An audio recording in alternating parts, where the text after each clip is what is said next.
Everyone, जैसा कि आप सभी को पता है कि हाल ही में हमने कुछ दिन पहले भारतीय संविधान के विकास का संक्षिप्त इतिहास को काफ़ी डिटेल्स और काफ़ी डीप में बढ़िया तरीके से उसको हमने पढ़ा था, जो एग्ज़ाम के उद्देश्य से इम्पोर्टेंट था। तो दोस्तों, मैंने भी आपसे वादा किया था कि अगर हम इस सेशन का सफल रहा तो इस सेशन के बाद हम कुछ महत्वपूर्ण क्वेश्चन आंसर का टेस्ट लगाएंगे जो एग्ज़ाम के उद्देश्य से महत्वपूर्ण होंगे।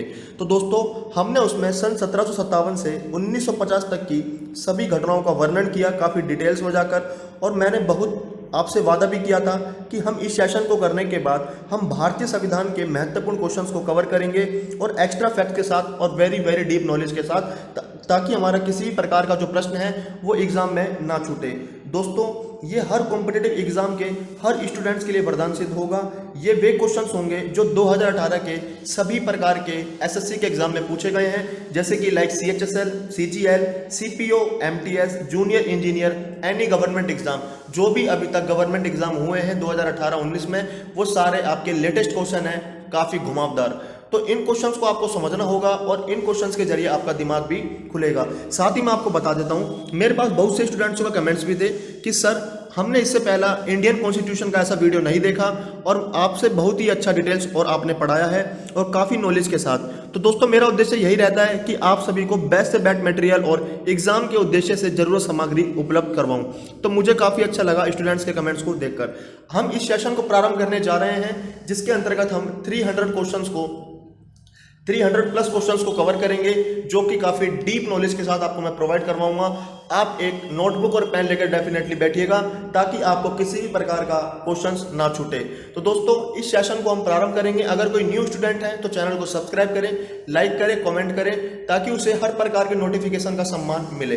ठीक है फ्रेंड्स, तो इस सेशन को हम प्रारंभ करते हैं। जैसे कि हम देख रहे हैं, मैंने आपको बताया कि 300 प्लस क्वेश्चंस को कवर करेंगे बिल्कुल एडवांस नॉलेज के साथ। तो शुरू करते हैं सेशन को।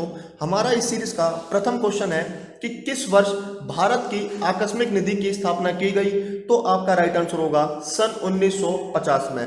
तो सन 1950 में भारत की आकस्मिक निधि की स्थापना की गई थी। लेकिन दोस्तों, क्वेश्चन यह बनता है कि किस अनुच्छेद में आकस्मिक निधि का वर्णन है? तो आपको पता होना चाहिए 267, जिसको बोलते हैं 267 अनुच्छेद में आकस्मिक निधि का वर्णन किया गया है। एक क्वेश्चन आपका यहां से और बन जाता है। एक होती है हमारी संचित निधि, उसका वर्णन है आपका 266 में। ठीक है, दोनों में आपको कंफ्यूज नहीं होना। आकस्मिक निधि की जो वर्णन है वो आपका 267 अनुच्छेद में मिलेगा, लेकिन संचित निधि का जो वर्णन है वो मिलेगा आपको 266 अनुच्छेद में।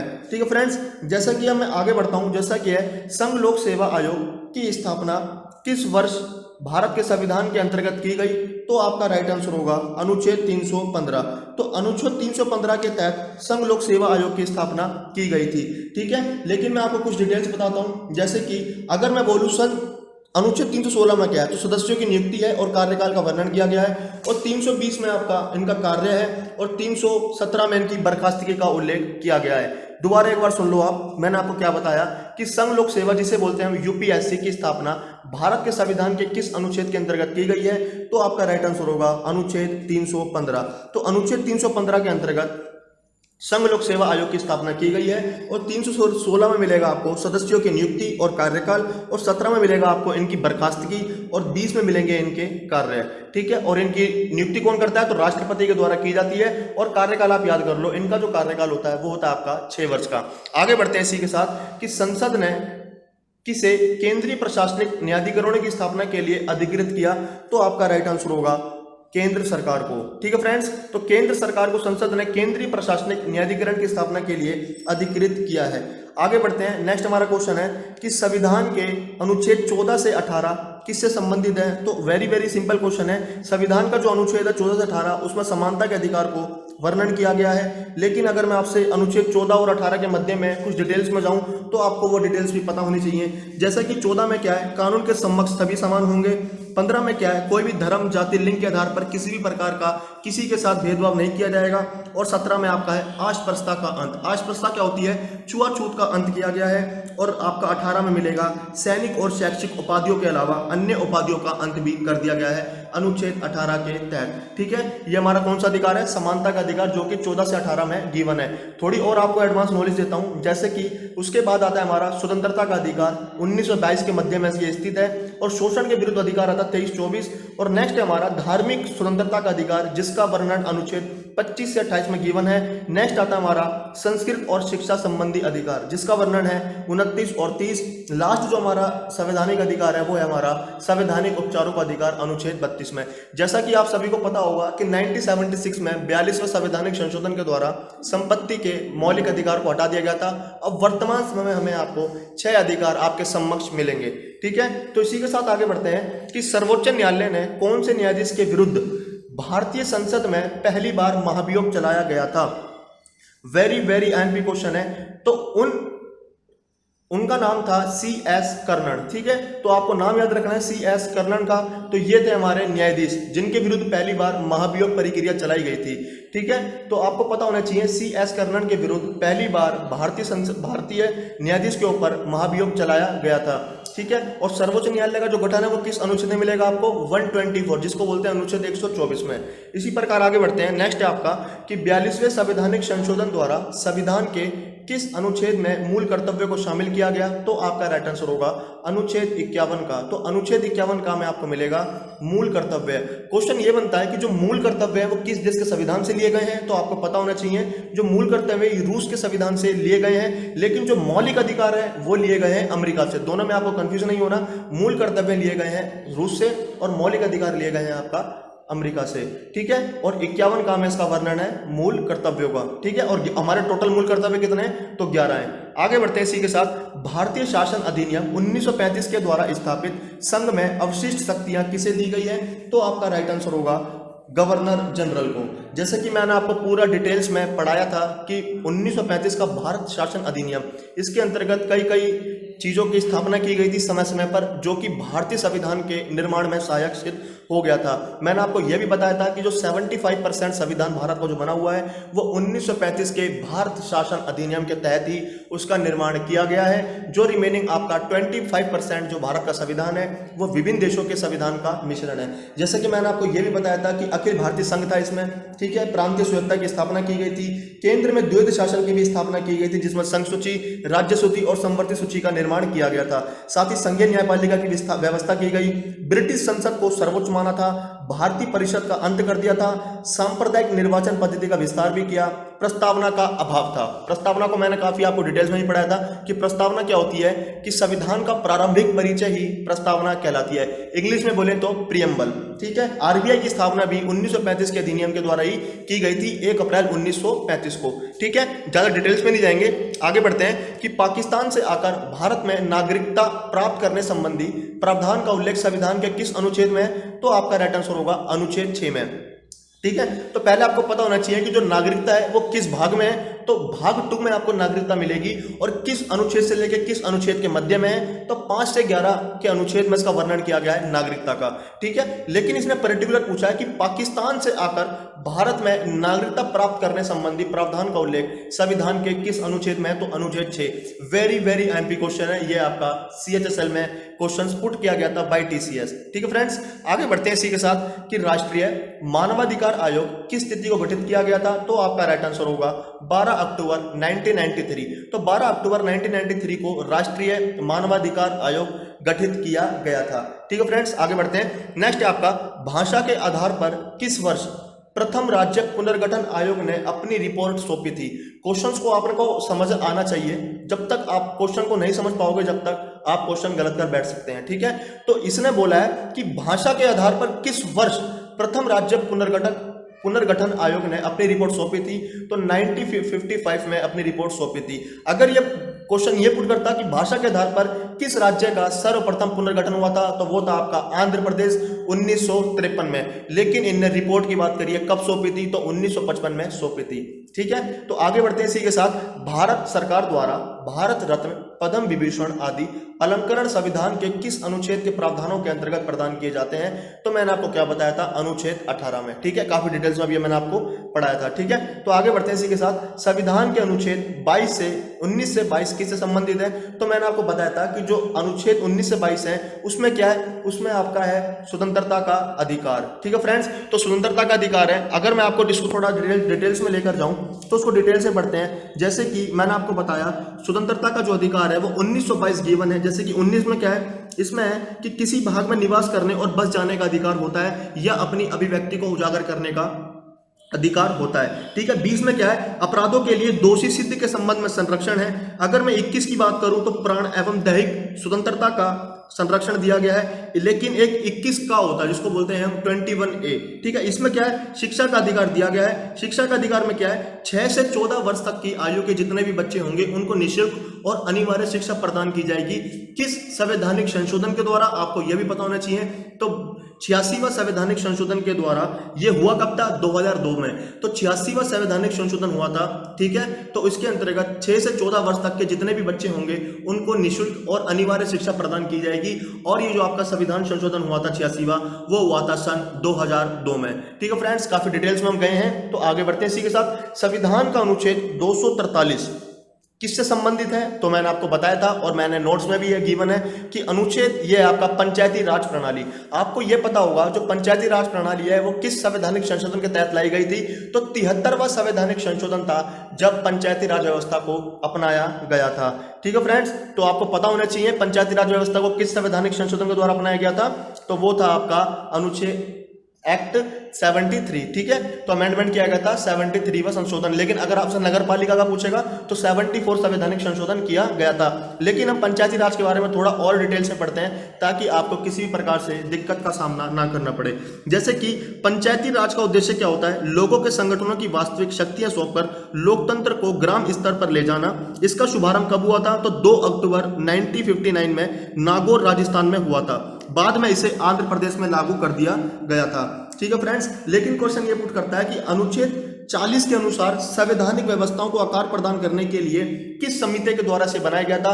तो वो थी आपकी बलवंत राय मेहता समिति। तो बलवंत राय मेहता समिति के आधार पर पंचायती राज व्यवस्था का गठन किया गया था। किस आर्टिकल में? अनुच्छेद 40 में। ठीक है, तो आगे बढ़ते हैं इसी के साथ कि संविधान के किस अनुच्छेद द्वारा पृथक अनुसूचित जनजाति आयोग का गठन किया गया? तो वह अनुच्छेद है आपका 338। ठीक है फ्रेंड्स, आगे बढ़ते हैं कि आंध्र प्रदेश पुनर्गठन अधिनियम किस वर्ष पारित हुआ? तो आपका राइट आंसर होगा सन 2014 में।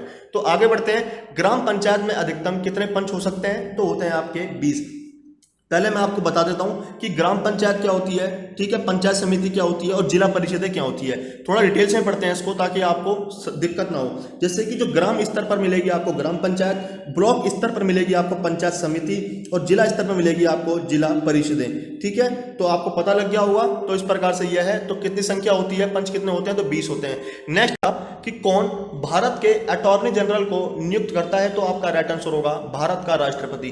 तो भारत के राष्ट्रपति के द्वारा महान्यायवादी को नियुक्त किया जाता है। लेकिन क्वेश्चन ये बनता है कि किस अनुच्छेद में इसका वर्णन है? तो 76 में इसका वर्णन दिया गया है। ठीक है फ्रेंड्स, तो आगे बढ़ते हैं इसी के साथ कि पंचायत के भंग होने पर कितने समय के भीतर चुनाव आयोजित होने चाहिए? तो वेरी इजी क्वेश्चन है। तो 6 महीने के अंदर चुनाव आयोजित हो जाने चाहिए अगर पंचायत भंग हो जाती है। ठीक है, तो आगे बढ़ते हैं इसी के साथ कि स्वतंत्रता के उपरांत भारत के पहले शिक्षा मंत्री कौन बने थे? तो वेरी इजी क्वेश्चन है। तो मौलाना अबुल कलाम आजाद, इनका आपको नाम याद रखना है। ये कौन थे? भारत के पहले शिक्षा मंत्री। इसी प्रकार आगे बढ़ते हैं, किसके प्रति संघीय मंत्री परिषद उत्तरदायी है? तो आपका राइट आंसर होगा लोकसभा के प्रति। लोकसभा के बारे में अगर मैं आपको कुछ तथ्य शेयर करूं तो लोकसभा है क्या? लोकसभा को हम निम्न सदन के नाम से जाना जाता है। साथ ही मैं आपको बता दूं कार्यकाल की बात की जाएगी तो 5 वर्ष का इसका कार्यकाल होता है। किस अनुच्छेद में इसका वर्णन है? तो 81 में इसका वर्णन है। और 80 में किसका है? तो राज्यसभा का। और 79 में आपका संसद का। ठीक है, और संविधान में लोकसभा की अधिकतम सदस्य संख्या कितनी है? 552। ठीक है, और वर्तमान में लोकसभा की सदस्य संख्या है 545। और इन सदस्यों में 530 सदस्य होते हैं वो राज्यों से और 13 सदस्य केंद्र शासित प्रदेशों से निर्वाचित होते हैं। और जो बचे होते हैं आपके 2, वो कहां से लेते हैं? आंग्ल भारतीय वर्ग के प्रतिनिधि को चुना जाता है। ठीक है, तो काफी डिटेल्स में मैंने आपको बताया है। इसी प्रकार आगे बढ़ते हैं कि संविधान का जो अनुच्छेद है 32 किससे संबंधित है, तो आपका राइट आंसर होगा संवैधानिक उपचारों के अधिकार से। तो मैंने आपको बताया था कि जो संविधान का जो अनुच्छेद है 32, इसमें क्या है, संवैधानिक उपचारों के अधिकारों से संबंधित है। इसमें दोस्तों इस अधिकार को डॉक्टर BR अम्बेडकर के द्वारा संविधान की आत्मा और हृदय भी बताया गया था। इसके अंतर्गत दोस्तों 5 रिटों का प्रावधान किया गया है। उन रिटों को आपको पता होना चाहिए। एक है आपका बंदी प्रतीक्षण, दूसरा है परमादेश, तीसरा है आपका प्रतिषेध, चौथा है अधिकार परीक्षा और पांचवा है उत्प्रेषण। जैसा कि मैंने आपको बताया कि ये क्या कहा था, डॉक्टर BR अम्बेडकर ने अनुच्छेद 32 को संवैधानिक उपचार के अधिकार को संविधान की आत्मा और हृदय भी बताया था। ठीक है, तो वेरी वेरी IMP क्वेश्चन है संविधान का अनुच्छेद 32।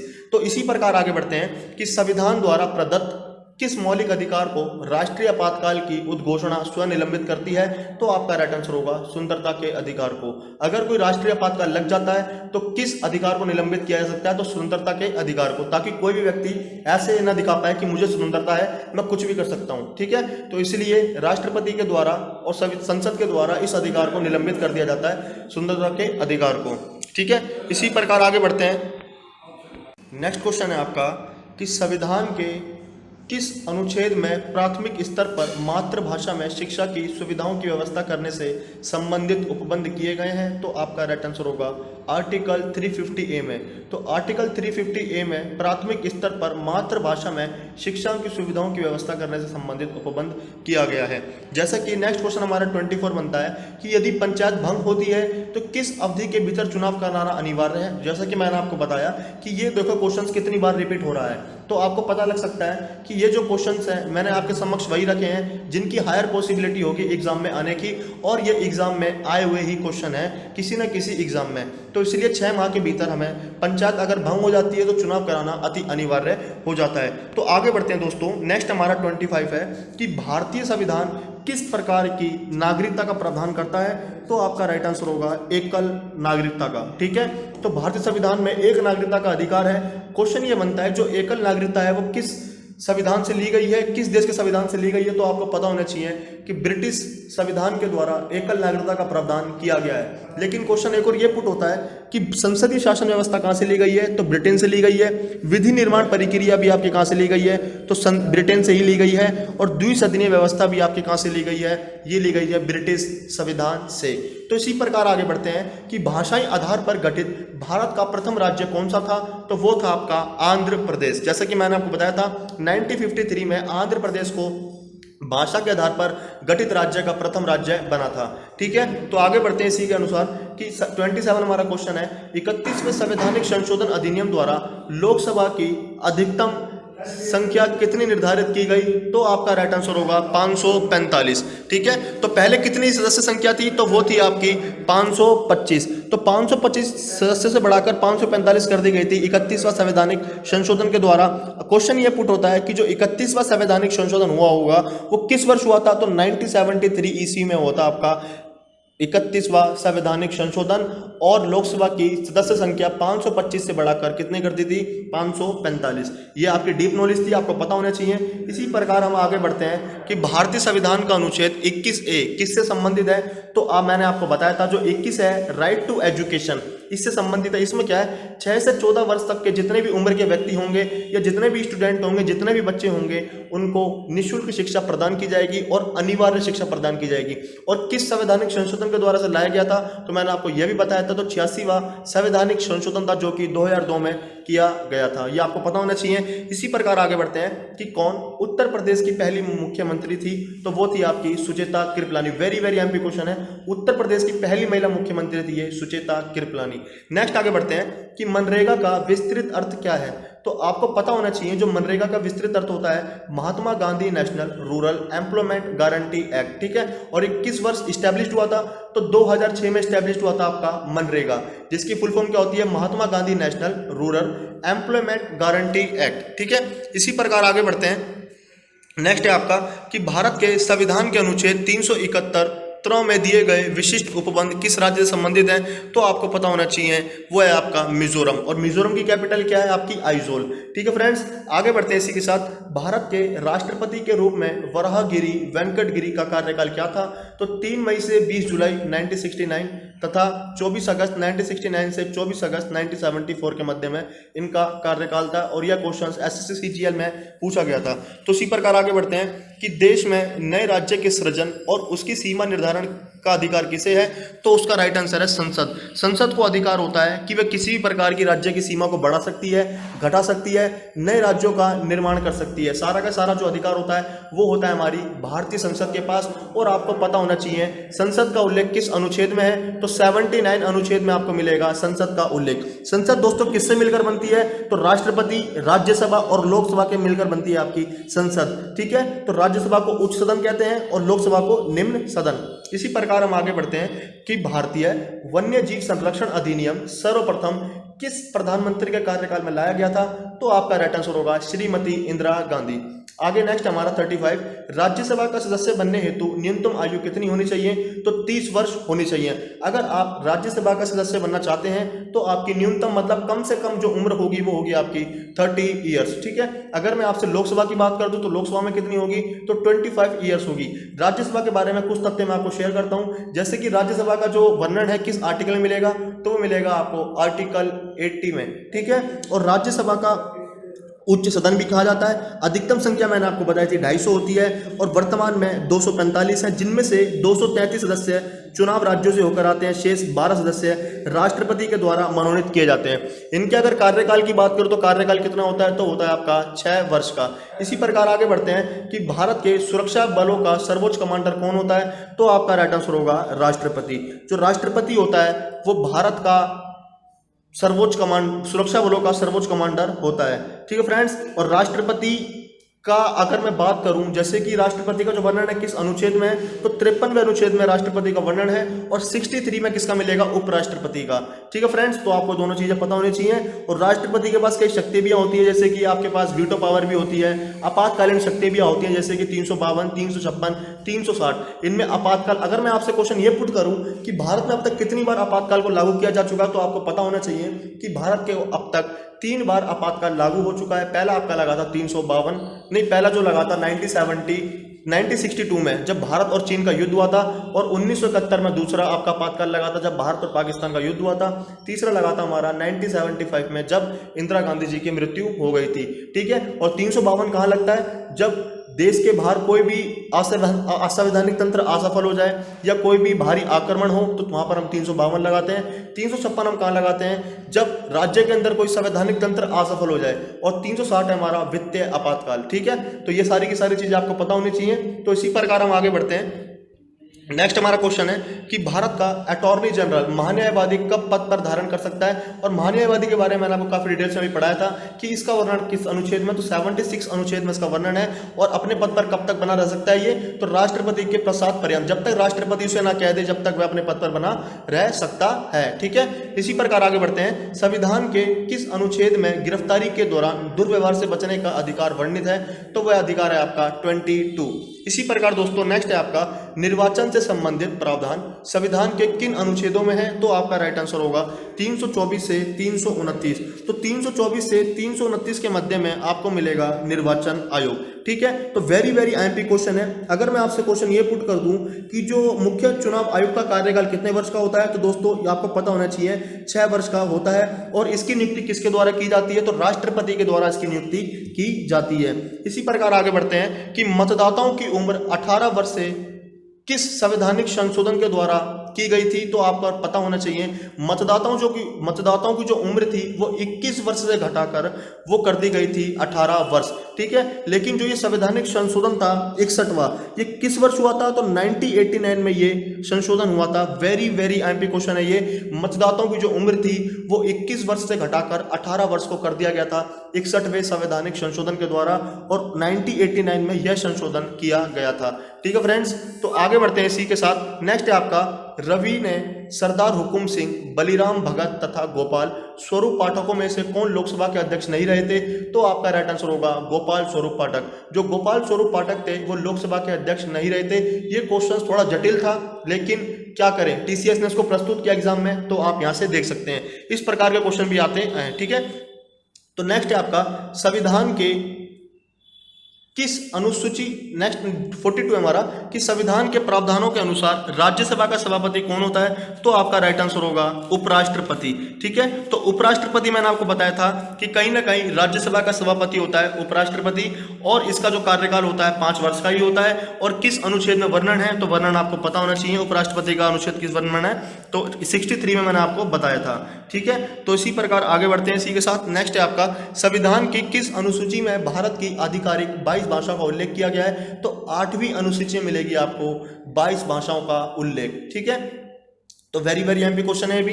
तो नेक्स्ट आगे, और कितनी अनुसूचियां हमारे अभी तक वर्तमान समय में? तो 12 अनुसूचियां हैं। पहली में क्या हमारा संघ और राज्य क्षेत्रों का वर्णन है। ठीक है, इसी प्रकार 8वीं अनुसूची में आपका 22 भाषाओं का उल्लेख। इसी प्रकार आगे बढ़ते हैं, और सामाजिक और आर्थिक नियोजन किस सूची का विषय है? तो समवर्ती सूची का विषय है सामाजिक और आर्थिक नियोजन। और समवर्ती सूची हमने किस देश के संविधान से ली है? तो आपको पता होना चाहिए, ऑस्ट्रेलिया के संविधान से ली है समवर्ती सूची।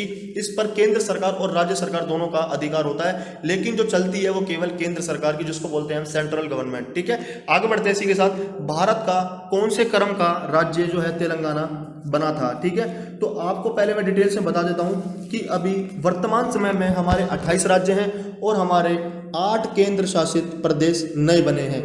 ठीक है फ्रेंड्स, तो आपको सारी की सारी डिटेल्स चीजें पता होनी चाहिए, क्योंकि थोड़ा क्वेश्चंस पुराना था, क्योंकि 2018 में पुट किया गया था, इसलिए मैं आपको वर्तमान समय के अनुसार लेके चल रहा हूं। जैसे कि मैंने आपको बताया, अभी वर्तमान समय में, पहले हम इसके बारे में डिटेल से नॉलेज लेते हैं कि जो हमारा भारत का 29वां राज्य बना था वो था आपका तेलंगाना। ये कैसे अलग होकर बना था? आंध्र प्रदेश से अलग होकर बना था 2 जून 2014 को। ठीक है, अब मैं बात करता हूं वर्तमान समय की। अब भारत में आपके 28 राज्य हैं और केंद्र शासित प्रदेश कितने हैं? वो है आपके 8। अब मैं आपको डिटेल्स में बताऊंगा कौन सा जो केंद्र शासित प्रदेश है कब बना, ठीक है, और कौन कौन से केंद्र शासित प्रदेश हैं और कब इस्टेब्लिश हुए। आप इसको नोट डाउन डेफिनेटली करना। जैसे कि मैं आपको पहला बताता हूं, पहला जो हमारा केंद्र शासित प्रदेश है वो है अंडमान एंड निकोबार। अंडमान और निकोबार ये इस्टेब्लिश कब हुआ था? तो 1 नवंबर 1956 को इस्टेब्लिश हुआ था। दूसरा है हमारा चंडीगढ़, जो कि 1 नवंबर 1966 को इस्टेब्लिश हुआ था। तीसरा आता है दादर नागर और दमन और दीव, इनको मिक्सअप कर दिया। पहले जो हमारे केंद्र शासित प्रदेश थे, पहले दादर नागर अलग था और दमन और दीव अलग था। ठीक है, लेकिन इसको 26 जनवरी 2020 को इनको मिला दिया और इसकी राजधानी दीव बना दी गई। ठीक है, तो आपको पता होना चाहिए, दादर और नागर और दमन और दीव को एक ही केंद्र शासित प्रदेश घोषित कर दिया था। कब? 26 जनवरी 2020 को। ठीक है, नेक्स्ट है आपका दिल्ली। दिल्ली को कब बनाया गया था? 9 मई 1905 को। और जम्मू कश्मीर को 31 अक्टूबर को बनाया गया था। और लक्षद्वीप को दोस्तों 1 नवंबर 1956 को। ठीक है, और पंडुचेरी आपका 7वां है, जिसको 1 नवंबर 1954 को बनाया गया था। 8वां आपका आता केंद्र शासित प्रदेश, जिसका नाम है लद्दाख, जिसको अभी हाल ही में 31 अक्टूबर 2019 को बनाया गया था। जैसे कि मैं आपको थोड़ा डिटेल्स में और लेके जाऊं कि 2019 को 31 अक्टूबर को लद्दाख और जम्मू कश्मीर को केंद्र शासित प्रदेशों का दर्जा दिया गया था। ठीक है, और 31 अक्टूबर को हम क्या मनाते हैं? राष्ट्रीय एकता दिवस। किसकी याद में? सरदार वल्लभ भाई पटेल की याद में। ठीक है, तो इतनी नॉलेज आपके लिए काफी है। इसी प्रकार आगे बढ़ते हैं दोस्तों। किस संविधान के तहत भारतीय संविधान की प्रस्तावना में समाजवादी शब्द जोड़ा गया? तो आपको पता होना चाहिए 42वां संवैधानिक संशोधन हुआ था। कब हुआ था? तो 1976 में यह संशोधन हुआ था। इसमें आपका समाजवादी, पंथ निरपेक्ष, गणराज्य, बंधुत्व, ठीक है, पंथ निरपेक्ष, इन सभी वर्डों को जोड़ा गया था 42वें संवैधानिक संशोधन के द्वारा संविधान की प्रस्तावना में 1976 में। ठीक है, इसी प्रकार आगे बढ़ते हैं दोस्तों कि भारत में मताधिकार और निर्वाचित होने का जो अधिकार है, किस प्रकार का अधिकार है? तो वह आपका विधिक अधिकार। विधिक माने क्या होता है? गवर्नमेंट अधिकार। ठीक है, तो नेक्स्ट है आपका कि भारतीय संविधान के अनुच्छेद 263 के अंतर्गत राज्य परिषद का गठन किस वर्ष किया गया था? तो आपका राइट आंसर होगा 1990 में। तो 1990 में किया गया था राज्य परिषद का गठन। ठीक है, इसी प्रकार आगे बढ़ते हैं दोस्तों। नेक्स्ट है आपका कि भारत में मुख्य सूचना आयुक्त तथा सूचना आयुक्त की नियुक्ति अधिकतम कितने वर्षों के लिए की जाती है? तो वेरी इजी क्वेश्चन है, तो 5 वर्षों के लिए की जाती है मुख्य सूचना आयुक्त की नियुक्ति। लेकिन क्वेश्चन यहां से बनता है कि भारत के प्रथम मुख्य सूचना आयुक्त कौन थे? तो वो थे हमारे सुकुमार सेन जी। ठीक है, आपको याद रखना है। नेक्स्ट है आपका, कौन भारत के राष्ट्रपति को शपथ दिलाता है? तो आपका राइट आंसर होगा सर्वोच्च न्यायालय के मुख्य न्यायाधीश। तो सर्वोच्च न्यायालय का जो मुख्य न्यायाधीश होगा वो राष्ट्रपति को शपथ दिलवाता है। और मैंने आपको यह भी बताया जो सर्वोच्च न्यायालय है इसका जो उल्लेख है वो किस अनुच्छेद में है? तो 124 मतलब 124 अनुच्छेद में इसका वर्णन मिलेगा। इसी प्रकार दोस्तों आगे बढ़ते हैं। नेक्स्ट है हमारा 51, भारत में वन्य जीव संरक्षण अधिनियम किस वर्ष लागू किया गया था? तो वर्ष 1972 में लागू किया गया था वन्य जीव संरक्षण अधिनियम। आगे बढ़ते हैं इसी के अनुसार कि भारतीय संविधान के किन अनुच्छेदों में निर्वाचन से संबंधित प्रावधान है। मैंने आपको क्या बताया, ये क्वेश्चंस दोबारा रिपीट हुआ, तो आप इस क्वेश्चंस की अहमियत समझ सकते हैं कि ये क्वेश्चंस कितना जबरदस्त तरीके से बार बार अगेन एंड अगेन पूछा जा रहा है।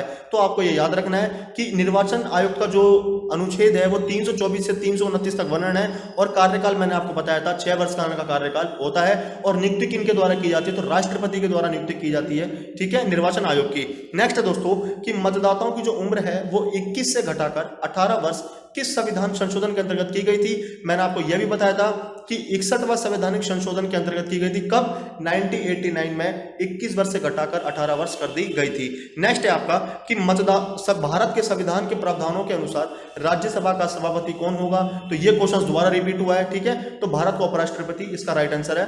नेक्स्ट है आपका कि संसद द्वारा बनाई गई विधियों और राज्य के विधानमंडलों द्वारा बनाई गई विधियों में असंगति के सवालों को हल करने के लिए प्रासंगिक संवैधानिक प्रावधान किस अनुच्छेद में है? तो आपका राइट आंसर होगा अनुच्छेद 254 में, अनुच्छेद 254 में मिलेगा आपको। ठीक है, तो इसी प्रकार आगे बढ़ते हैं। किसके द्वारा भारत के मुख्य निर्वाचन आयुक्त की नियुक्ति की जाती है? तो आपका राइट आंसर होगा राष्ट्रपति, जैसा कि मैंने आपको ऊपर बता दिया था। और कार्यकाल कितने वर्ष का होता है? 6 वर्ष का। आगे बढ़ते हैं। 57 हमारा, भारतीय संविधान की कौन सी धारा दिल्ली को लेजिस्लेटिव असेंबली का दर्जा देती है? तो आपका राइट आंसर होगा धारा 239A। ये वेरी वेरी आईएमपी क्वेश्चन है, ध्यान रखना कि भारतीय संविधान की धारा 239 जो ए है वो दिल्ली को लेजिस्लेटिव असेंबली का दर्जा देती है। लेकिन क्वेश्चन दोस्तों यहाँ से एक पुट होता है कि दिल्ली को जब नए राज्य का दर्जा मिला तो किस संवैधानिक संशोधन के द्वारा उसे बनाया गया था? तो 69वां संशोधन था। और ये कब किया गया था? 1991 में। ठीक है, दोनों चीजें आपको याद रखनी है। जो लेजिस्लेटिव असेंबली का दर्जा है वो धारा आपको 239A में मिलेगा। लेकिन आपसे संवैधानिक संशोधन पूछेगा तो 69वां संवैधानिक संशोधन किया गया था दिल्ली को पूर्णतः राज्य बनाने के लिए, और 1991 में। नेक्स्ट है आपका कि सशस्त्र बल विशेष शक्ति अधिनियम 1958 भारतीय संविधान के किस अनुच्छेद के अंतर्गत बनाया गया? तो अनुच्छेद आपका है 34। ठीक है, तो आपको आर्टिकल 34 याद रखना है कि सशस्त्र बल विशेष शक्ति अधिनियम 1958 भारतीय संविधान के अंतर्गत बनाया गया था, अनुच्छेद 34 के अंतर्गत। ठीक है, तो वेरी वेरी एमपी क्वेश्चन है। इसी प्रकार आगे बढ़ते हैं कि भारतीय संविधान के किस अनुच्छेद में राज्य विधान परिषद का प्रावधान है? तो आर्टिकल 169 में मिलेगा आपको। ठीक है, राज्य विधान परिषद।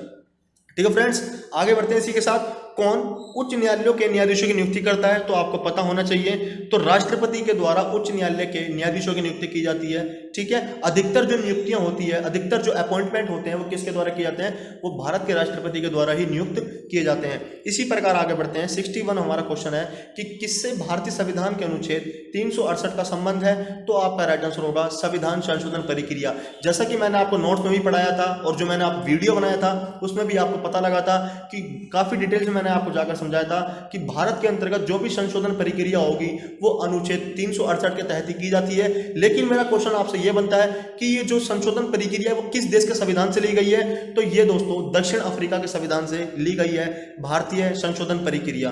ठीक है फ्रेंड्स, आगे बढ़ते हैं। इसी प्रकार कि संविधान की किस अनुसूची में राज्यों के नाम तथा उनके राज्य क्षेत्रों का ब्यौरा है? तो मैंने आपको बताया था प्रथम अनुसूची में। तो प्रथम अनुसूची में वर्णन है किसी भी राज्य और संघ का वर्णन। ठीक है, इसी प्रकार हम आगे बढ़ते हैं। किस वर्ष हुए आम चुनाव में पहली बार कांग्रेस पार्टी ने लोकसभा में बहुमत खोया था? तो वो था 1977 ईस्वी में। ठीक है दोस्तों, तो ये आपको पता होना चाहिए। तो पहली बार आम चुनाव में कांग्रेस ने अपना लोकसभा में बहुमत खो दिया था 1977 में। इसी प्रकार आगे बढ़ते हैं कि प्रारंभिक शिक्षा को मूल अधिकारों में किस संशोधन द्वारा सम्मिलित किया गया था? तो मैंने आपको बताया था 86वां संवैधानिक संशोधन। ठीक है, इसमें मैंने आपको क्या बताया था कि 6 से 14 साल तक के जितने भी बच्चे होंगे उनको निःशुल्क और अनिवार्य शिक्षा प्रदान की जाएगी। ठीक है, तो आगे बढ़ते हैं कि किस समिति ने सबसे पहले भारत में त्रिस्तरीय पंचायती राज व्यवस्था की सिफारिश की थी? तो आपका राइट आंसर होगा बलवंत राय मेहता समिति। मैंने आपको ऊपर बता दिया था किस समिति के आधार पर बनाया गया था इसे, या किसकी सिफारिश पर, तो बलवंत राय मेहता समिति के आधार पर। और पंचायती राज प्रणाली का गठन किस अनुच्छेद में है? तो अनुच्छेद आपको 40 में मिल जाएगा। ठीक है, आगे बढ़ते हैं। है कि लोकसभा के कितने सदस्य लोक लेखा समिति में होते हैं? तो आपका राइट आंसर होगा 15 सदस्य होते हैं लोक लेखा समिति में। आपको पता होना चाहिए। और जो 7 होते हैं वो होते हैं आपके राज्यसभा के। मतलब अगर मैं टोटल ऑफ मेंबर की बात करूंगा तो लोक लेखा समिति में आपके 22 सदस्य होते हैं, जिनमें से 15 लोकसभा के, 7 होते हैं आपके राज्यसभा के। कुछ संसद की वित्तीय समितियां और होती हैं जो मैं आपके समक्ष रखता हूं, जैसा कि होती है एक प्राक्कलन समिति। प्राक्कलन समिति में आपके टोटल 30 सदस्य होते हैं जो केवल लोकसभा के ही होते हैं, राज्यसभा का इसमें एक भी सदस्य नहीं होता। ठीक है, क्या कहा मैंने? जो आपकी प्राक्कलन समिति है उसमें टोटल ऑफ मेंबर्स होते हैं 30 और केवल लोकसभा के ही होंगे, राज्यसभा का एक भी सदस्य नहीं होगा। कार्यकाल की बात की जाएगी तो कार्यकाल होता है 1 वर्ष का। ठीक है, एक होती है लोक उपक्रम समिति, इसमें 15 सदस्य होते हैं, जिसमें से 10 आपके लोकसभा के, 5 होते हैं आपके राज्यसभा के। ठीक है, तो आगे बढ़ते हैं। संसद की किस समिति को मित्तीय व्यय समिति भी कहा जाता है? तो वह है आपकी प्राक्कलन समिति। और प्राक्कलन समिति के बारे में मैंने आपको काफी डिटेल्स में अभी बताया है। तो आगे बढ़ते हैं इसी के साथ। कौन संविधान के अनुसार प्रधानमंत्री होता है? तो संघ की मंत्री परिषद का प्रमुख। ठीक है, तो नेक्स्ट है आपका कि सुप्रीम कोर्ट के न्यायाधीशों की पद मुक्ति की अधिकतम आयु सीमा कितनी निर्धारित है? तो आपका राइट आंसर होगा 66 वर्ष। तो 66 वर्ष निर्धारित की गई है सुप्रीम कोर्ट के न्यायाधीशों की पद मुक्ति की अधिकतम सीमा। ठीक है, तो आगे बढ़ते हैं इसी प्रकार। भारत में कॉन्स्टिट्यूशन डे प्रतिवर्ष किस दिन मनाया जाता है? तो 26 नवंबर को प्रत्येक वर्ष हम बनाते हैं कॉन्स्टिट्यूशन डे प्रतिवर्ष। ठीक है, 26 नवंबर को क्यों मनाया जाता है? क्योंकि 26 नवंबर 1949 को जो भारत का संविधान था उसको अंगीकार कर लिया गया था। लेकिन अगर आपसे लागू की बात की जाएगी तो लागू आपको पता होना चाहिए, वेरी सिंपल क्वेश्चन है। 30 जनवरी 1950 को लागू हुआ था, 26 जनवरी 1950 को। ठीक है, तो नेक्स्ट है आपका संविधान के तहत किसे नए राज्यों की स्थापना करने में विधायी शक्ति प्राप्त है? तो वह आपका भारतीय संसद को। और भारतीय संसद के बारे में मैंने आपको बताया था, जो हमारी संसद होती है वो राज्यसभा, लोकसभा और राष्ट्रपति से मिलकर बनती है। और इसका जो वर्णन है वो अनुच्छेद 79 में मिलेगा। 80 में आपको लोकसभा राज्यसभा का और 81 में मिलेगा आपको लोकसभा का। ठीक है, तो आगे बढ़ते हैं। राष्ट्रपति द्वारा 1993 में मानवाधिकार संरक्षण अध्यादेश संविधान के किस अनुच्छेद के अंतर्गत जारी किया गया था? तो आपका राइट आंसर होगा अनुच्छेद 123। ठीक है, तो वेरी एमपी क्वेश्चन है। नेक्स्ट है आपका कि अनुच्छेद 370 में किस राज्य के लिए विशेष उपबंध है? तो जम्मू कश्मीर। ये अब अनुच्छेद हटा दिया गया है लेटेस्ट न्यूज के अनुसार। ठीक है, अब इसको भारत का एक अंग बना दिया गया है जिसको बोलते हैं केंद्र शासित प्रदेश। जैसे कि मैंने आपको डिटेल्स में बताया था कि 31 अक्टूबर 2019 को लद्दाख और जम्मू कश्मीर दोनों को ही केंद्र शासित प्रदेश का दर्जा दे दिया गया है। ठीक है, नेक्स्ट है आपका देश में वयस्क मताधिकार के लिए न्यूनतम आयु निर्धारित कितनी की गई है? तो 18 वर्ष है। इसके लिए संशोधन भी हुआ था, मैंने आपको बताया था 61वां संवैधानिक संशोधन था, जिसके अंतर्गत 21 वर्ष से घटाकर 18 वर्ष उम्र कर दी गई थी मत देने के लिए। इस प्रकार आगे बढ़ते हैं कि राज्यसभा के कितने सदस्य लोक लेखा समिति में सम्मिलित किए जाते हैं? मैंने आपको बताया था 7 सदस्य और 15 किसके बताए थे? लोकसभा के। तो टोटल ऑफ मेंबर्स कितने हो गए? 22। इसी प्रकार आगे बढ़ते हैं कि कौन भारत के राष्ट्रपति को पद एवं गोपनीयता की शपथ दिलाता है? तो वह आपका सर्वोच्च न्यायालय का मुख्य न्यायाधीश। जो सर्वोच्च न्यायालय का मुख्य न्यायाधीश है तो भारत के राष्ट्रपति को गोपनीयता की शपथ दिलाता है। और सर्वोच्च न्यायालय का जो वर्णन है किस अनुच्छेद में है? तो 124 आर्टिकल में वर्णन मिलेगा सर्वोच्च न्यायालय के मुख्य न्यायाधीश का। ठीक है फ्रेंड्स, आगे बढ़ते हैं इसी प्रकार कि संविधान के किस अनुच्छेद में 14 वर्ष से कम आयु के बच्चों को कारखानों, खानों तथा अन्य खतरनाक कामों में नौकरी रखने का निषेध है? तो अनुच्छेद 24 है। ठीक है, जैसे कि मैंने आपको बताया भी था शोषण के विरुद्ध अधिकार, जो कि है 23 से 24 के मध्य में। और इसमें क्या किया गया है? 14 वर्ष से जितने भी कम उम्र के बच्चे होंगे, अगर वो कोई उद्योगों में काम कर रहा है, खानों में काम कर रहा है, कोई जोखिम भरे काम कर रहा है, तो उसका निषेध है, उसको जेल हो सकती है। किस आर्टिकल के तहत? 24 आर्टिकल के तहत। और 23 में क्या है कि मानव के व्यापार और बंधुआ मजदूरी का निषेध है। अगर कोई किसी को बंधुआ मजदूर बनाता है उसकी मर्जी के खिलाफ, उसे बोलते हैं बंधुआ मजदूरी। ठीक है, तो वर्णन है आपका 23-24 में शोषण के विरुद्ध अधिकार। लेकिन अगर 14 वर्ष से कम उम्र की बात की जाती है कि उनको जोखिम भरे काम करवाए जा रहे हैं या किसी खदानों में या किसी खानों में जो कि खतरनाक है उस व्यक्ति के लिए, तो वहां पर हम आर्टिकल 24 के तहत किसी के ऊपर भी मुकदमा कायम कर सकते हैं। ठीक है, तो नेक्स्ट आपका क्वेश्चन यहां से ये बनता है कि भारत के संविधान के किस अनुच्छेद के अंतर्गत राज्य शब्द को परिभाषित किया गया है। वेरी वेरी एमपी क्वेश्चन है। तो आर्टिकल आपका है 12, ठीक है। तो ये क्वेश्चन आपका आया था सीजीएल में, ठीक है। तो इस प्रकार आगे बढ़ते हैं कि नगर पालिका के अधिकार संबंधी प्रावधान संविधान किस अनुसूची में है। तो 12वीं अनुसूची मिलेगा आपको नगर पालिका का प्रावधान, ठीक है। अगर मैं 11वीं अनुसूची की बात करूंगा तो उसमें मिलेगी आपको पंचायती राज, ठीक है। आगे बढ़ते हैं इसी के साथ, संविधान सभा के अस्थायी अध्यक्ष कौन थे। तो वो थे हमारे सच्चिदानंद सिन्हा। तो मैं आपको थोड़ा डिटेल्स में लेके जाता हूं, जब भारतीय संविधान सभा का गठन किस प्रकार हुआ मैं आपको बताता हूं। भारतीय संविधान सभा का दोस्तों जो गठन था वो था आपका 9 दिसंबर 1946 को डॉक्टर सच्चिदानंद सिन्हा को भारत का अस्थायी अध्यक्ष चुना गया था, ठीक है। और ये दिन कब था, ये था आपका सोमवार का प्रातः 11 बजे।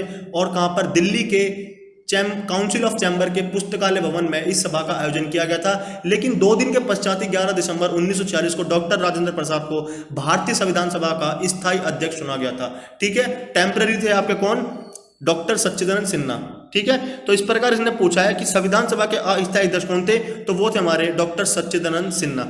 और 2 दिन बाद स्थायी अध्यक्ष कौन बन गए थे, डॉक्टर राजेंद्र प्रसाद, जो कि भारत के फर्स्ट प्रेसिडेंट थे। इसी प्रकार आगे बढ़ते हैं कि भारत में कौन नागरिकों के मौलिक अधिकारों में संशोधन कर सकता है। तो आपका राइट आंसर होगा संसद। जो संसद है वो भारत के मौलिक अधिकारों में संशोधन करने का अधिकार रखता है। और मैंने आपको बताया था जो मौलिक अधिकार है किस देश से लिए गए हैं, तो ये कहां से लिए गए हैं, आपके अमेरिका के संविधान से, ठीक है। और मौलिक अधिकारों का वर्णन किस भाग में है, तो ये आपका भाग 3 में मिलेगा। किस अनुच्छेद में है, तो 12 से 35 के मध्य में इसका वर्णन किया गया है मौलिक अधिकारों को, ठीक है। तो इसी प्रकार आगे बढ़ते हैं कि भारतीय संविधान के किस अनुच्छेद के अंतर्गत अंतर्राष्ट्रीय समझौतों को प्रभावी बनाने हेतु संसद राज्य सूची के विषय पर कानून बना सकती है। तो अनुच्छेद है वह आपका 253। तो अनुच्छेद 253 के तहत ही अंतर्राष्ट्रीय समझौतों को प्रभावी बनाने हेतु जो संसद है वो राज्य सूची के विषयों पर कानून बनाने का अधिकार रखती है जब उसे लगे कि यह चीज संभव नहीं है, ठीक है। तो आगे बढ़ते हैं इसी के साथ, किस वर्ष राष्ट्रीय खाद्य सुरक्षा अधिनियम पारित हुआ था। तो वो था आपका 2013। तो 2013 में राष्ट्रीय खाद्य सुरक्षा अधिनियम को पारित किया गया था, ठीक है। तो ये क्वेश्चन आपका सीपीओ में आया हुआ है 2018 में। नेक्स्ट है आपका कि भारतीय संविधान के किस अनुच्छेद के अंतर्गत संसद राज्य सूची के किसी विषय पर कानून बना सकती है। तो आपका राइट आंसर होगा अनुच्छेद 249। अगर लगता है कि कोई राज्य है वो अपने कानून नहीं बना पा रहा है या अक्षम है, अनकैपेबल है, तो क्या किसके पास अधिकार होता है, तो संसद के पास अधिकार होता है कि अगर राज्यसभा कैपेबल नहीं है तो 249A के तहत तो वह अपना कानून बना सकती है राज्य सूची के किसी भी विषय पर, ठीक है। तो वेरी वेरी एमपी क्वेश्चन है। इसी प्रकार आपका नेक्स्ट क्वेश्चन है कि भारत के संविधान के कौन से अनुच्छेद में उच्चतम न्यायालय में तदर्थ न्यायाधीशों की नियुक्ति का उल्लेख है। तो अनुच्छेद 127 में उल्लेख किया गया है उच्चतम न्यायालय में तदर्थ न्यायाधीशों की नियुक्ति का उल्लेख, ठीक है। तो वेरी वेरी एमपी क्वेश्चन यहां से ही बनता है, तो आपको यह आर्टिकल डेफिनेटली याद करना है। तो इसी प्रकार दोस्तों नेक्स्ट क्वेश्चन है आपका कि किस वर्ष ब्रिटिश भारतीय सरकार ने विधवा पुनर्विवाह अधिनियम पारित किया था। तो आपका राइट आंसर होगा 1856 में, ठीक है। तो ईश्वर चंद्र सागर इनका नाम था जिनके द्वारा विधवा पुनर्विवाह अधिनियम पारित किया गया था। कब किया गया था आपको ये याद रखना है, 1856 ईस्वी में, ठीक है। वेरी वेरी एमपी क्वेश्चन है ये भी। तो इसी प्रकार हम आगे बढ़ते हैं, बिहार राज्य का विभाजन झारखंड राज्य कब बनाया गया था। तो आपका राइट आंसर होगा नवंबर 2000 में, ठीक है। तो नवंबर 2000 में बिहार राज्य का विभाजन करके झारखंड को बनाया गया था, ठीक है। तो इसी प्रकार आपका ये मेन था।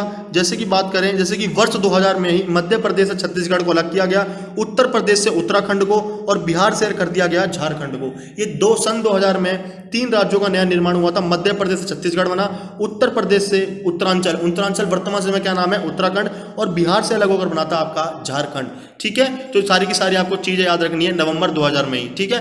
तो इसी प्रकार हमारा नेक्स्ट क्वेश्चन है कि संविधान के उल्लंघन पर राष्ट्रपति के विरुद्ध महाभियोग की पालन कहां से हो सकती है।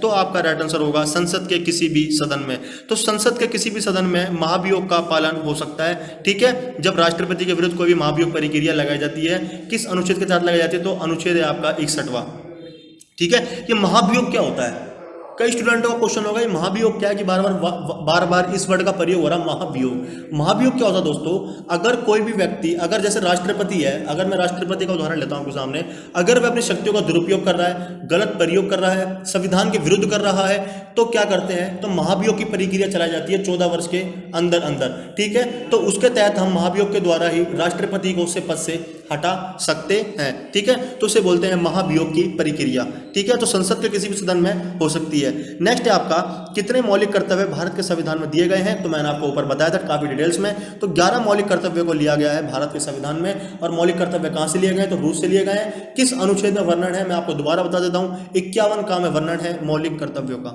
इसी प्रकार आगे बढ़ते हैं कि भारतीय संविधान के मूलभूत ढांचे की अवधारणा किस वाद में सर्वोच्च न्यायालय ने प्रतिपादित की थी, तो आपका राइट आंसर होगा केशवानंद भारती वाद में।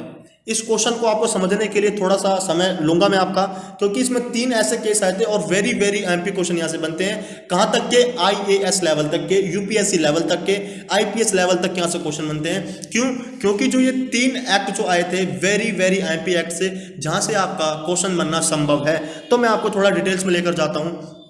क्वेश्चन हमारा यह है कि भारतीय संविधान के मूलभूत ढांचे की अवधारणा किस वाद में सर्वोच्च न्यायालय ने प्रतिपादित की थी, तो वो था आपका केशवानंद भारती केस। पहले मैं इसी के बारे में चर्चा करूंगा। ये आया कब था, तो 1973 ईस्वी में ये आया था आपका केशवानंद भारती वाद केस। ठीक है, अब थोड़ा ऊपर से चलते हैं। पहला क्या होता, मूल अधिकारों के संदर्भ में उच्चतम न्यायालय ने कुछ निर्णय दिए।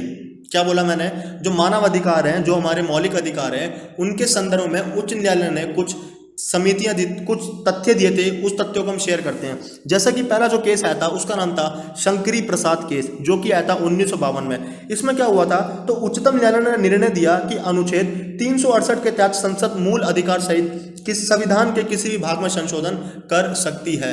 क्या बोला मैंने, जो हमारा शंकरी प्रसाद केस है ये आया था 1952 में। तो उच्चतम जो न्यायालय था उसने क्या निर्णय दिया कि जो संसद है वो मौलिक अधिकार सहित किसी भी भाग में संशोधन कर सकती है। लेकिन इसके नेक्स्ट ये केस आया 1969 में, गोलकनाथ जो केस था। इसमें क्या क्या उच्चतम न्यायालय ने क्या कहा कि संसद मूल अधिकारों में किसी प्रकार का संशोधन नहीं कर सकती। ठीक है, पहले बोला कि संशोधन कर सकती है, लेकिन जब गोलकनाथ इसका रिवर्स आया तो बोला कि जो संसद है वो मौलिक अधिकारों में किसी प्रकार का हस्तक्षेप नहीं कर सकती।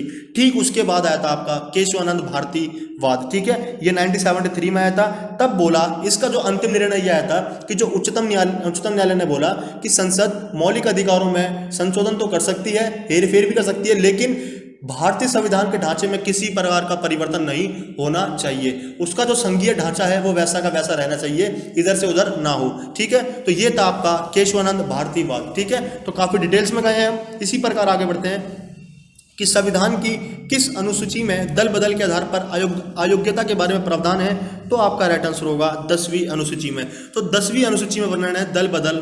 ठीक है, तो इस प्रकार 11वीं में किसका है, पंचायती राज का, 12वीं में आपका नगर पालिका का।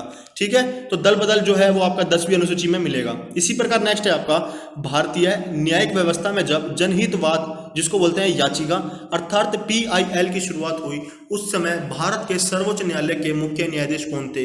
Very very very IMP question है। तो उस समय थे आपके PN भगवती। ये PIL होता क्या है, इसके बारे में थोड़ा आपको चर्चा में जाना चाहिए। PIL की फुल फॉर्म होती है पब्लिक इंटरेस्ट लिटिगेशन, जिसका अर्थ होता है कि जनता के हित में किसी व्यक्ति या संगठन द्वारा सुप्रीम कोर्ट या हाई कोर्ट में दायर किया गया कोई याचिका। क्या बताया मैंने, PIL की फुल फॉर्म क्या होती है, पब्लिक इंटरेस्ट लिटिगेशन, जिसका अर्थ मैंने आपको बताया कि अगर जनता के हित में किसी व्यक्ति या संगठन द्वारा सुप्रीम कोर्ट या हाई कोर्ट के द्वारा किया गई कोई भी याचिका। ठीक है, तो ये उस समय जब ये प्रस्ताव पारित हुआ था तब यह शुरुआत हुई थी। तब उस समय आपके भारत के सर्वोच्च के मुख्य न्यायालय कौन थे, तो वो थे आपके PN भगवती। थोड़ा सा दोस्तों सर्वर डाउन हो जाता है, जिस कारण आपको आवाज़ कटी हुई महसूस होती है। तो मैं आपको बता देता हूं कि सर्वर के कारण ही थोड़ी सी आवाज़ थोड़ी डाउन हो जाती है। तो आगे बढ़ते हैं इस प्रकार कि कौन उच्च न्यायालय के न्यायाधीश की नियुक्ति करता है, तो मैंने आपको बताया था, तो राष्ट्रपति के द्वारा उच्च न्यायालय के न्यायाधीश की नियुक्ति की जाती है। इसी प्रकार आपका नेक्स्ट क्वेश्चन है कि भारतीय संविधान का कौन सा अनुच्छेद उच्चतम न्यायालय की स्थापना करता है। मैंने आपको कई बार बता दिया है, तो अनुच्छेद है आपका 124। इसी प्रकार नेक्स्ट क्वेश्चन है दोस्तों, किस अधिनियम के द्वारा सर्वप्रथम उच्चतम न्यायालय की स्थापना की गई थी, तो आपका राइट आंसर होगा अनुच्छेद रेगुलेटिंग एक्ट। ये रेगुलेटिंग एक्ट था क्या, मुझे थोड़ा इसको डिटेल्स में समझना। रेगुलेटिंग एक्ट क्या था? ये जो रेगुलेटिंग एक्ट था, पहली बात आपको पता होना चाहिए, इसी एक्ट के जरिए ही उच्चतम न्यायालय का प्रावधान किया गया था और यह सन 1773 में आया था। ठीक है, तो शासन पर संसदीय नियंत्रण स्थापित किया इसी एक्ट ने और केंद्रीय प्रशासन की नींव पड़ी थी। ठीक है, और मैं इसके बाद ही एक एक्ट आया था जिसका नाम था एक्ट ऑफ सेटलमेंट। इसका काम क्या था? ये 1781 में आया था। ये रेगुलेटिंग एक्ट की कमियों को दूर करने के लिए आया था, एक्ट ऑफ सेटलमेंट। उसके बाद आपको पता होगा 84 में आया था पीट्स इंडिया एक्ट, उसके बाद 93 में आया था चार्टर अधिनियम, 13 में आया था आपका चार्टर अधिनियम, 33 का भी चार्टर अधिनियम था, उसी प्रकार आपका 53 का भी चार्टर अधिनियम था और 1858 का भारत शासन अधिनियम भी आया था। ठीक है, तो इस प्रकार बहुत सारे एक्ट आते गए थे। क्यों आए थे?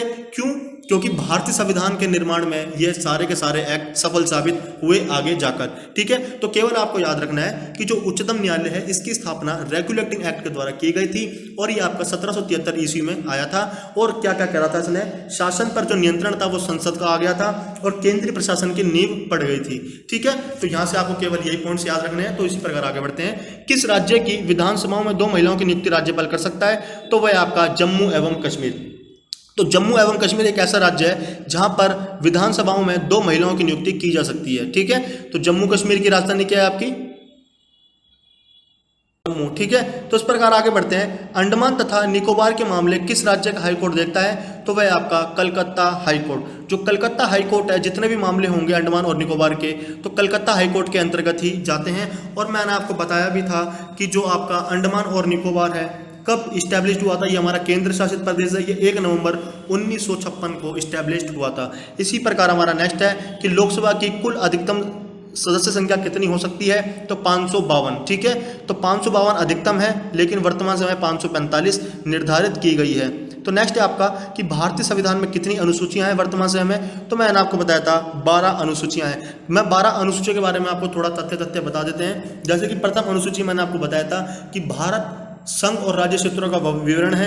दूसरी में क्या है? जो पदाधिकारी होते हैं उनका वेतन है, उनका भत्ता है और उनके पेंशन का उल्लेख किया गया है। तृतीय में क्या है? उनके द्वारा पद ग्रहण पर शपथ ली जाती है।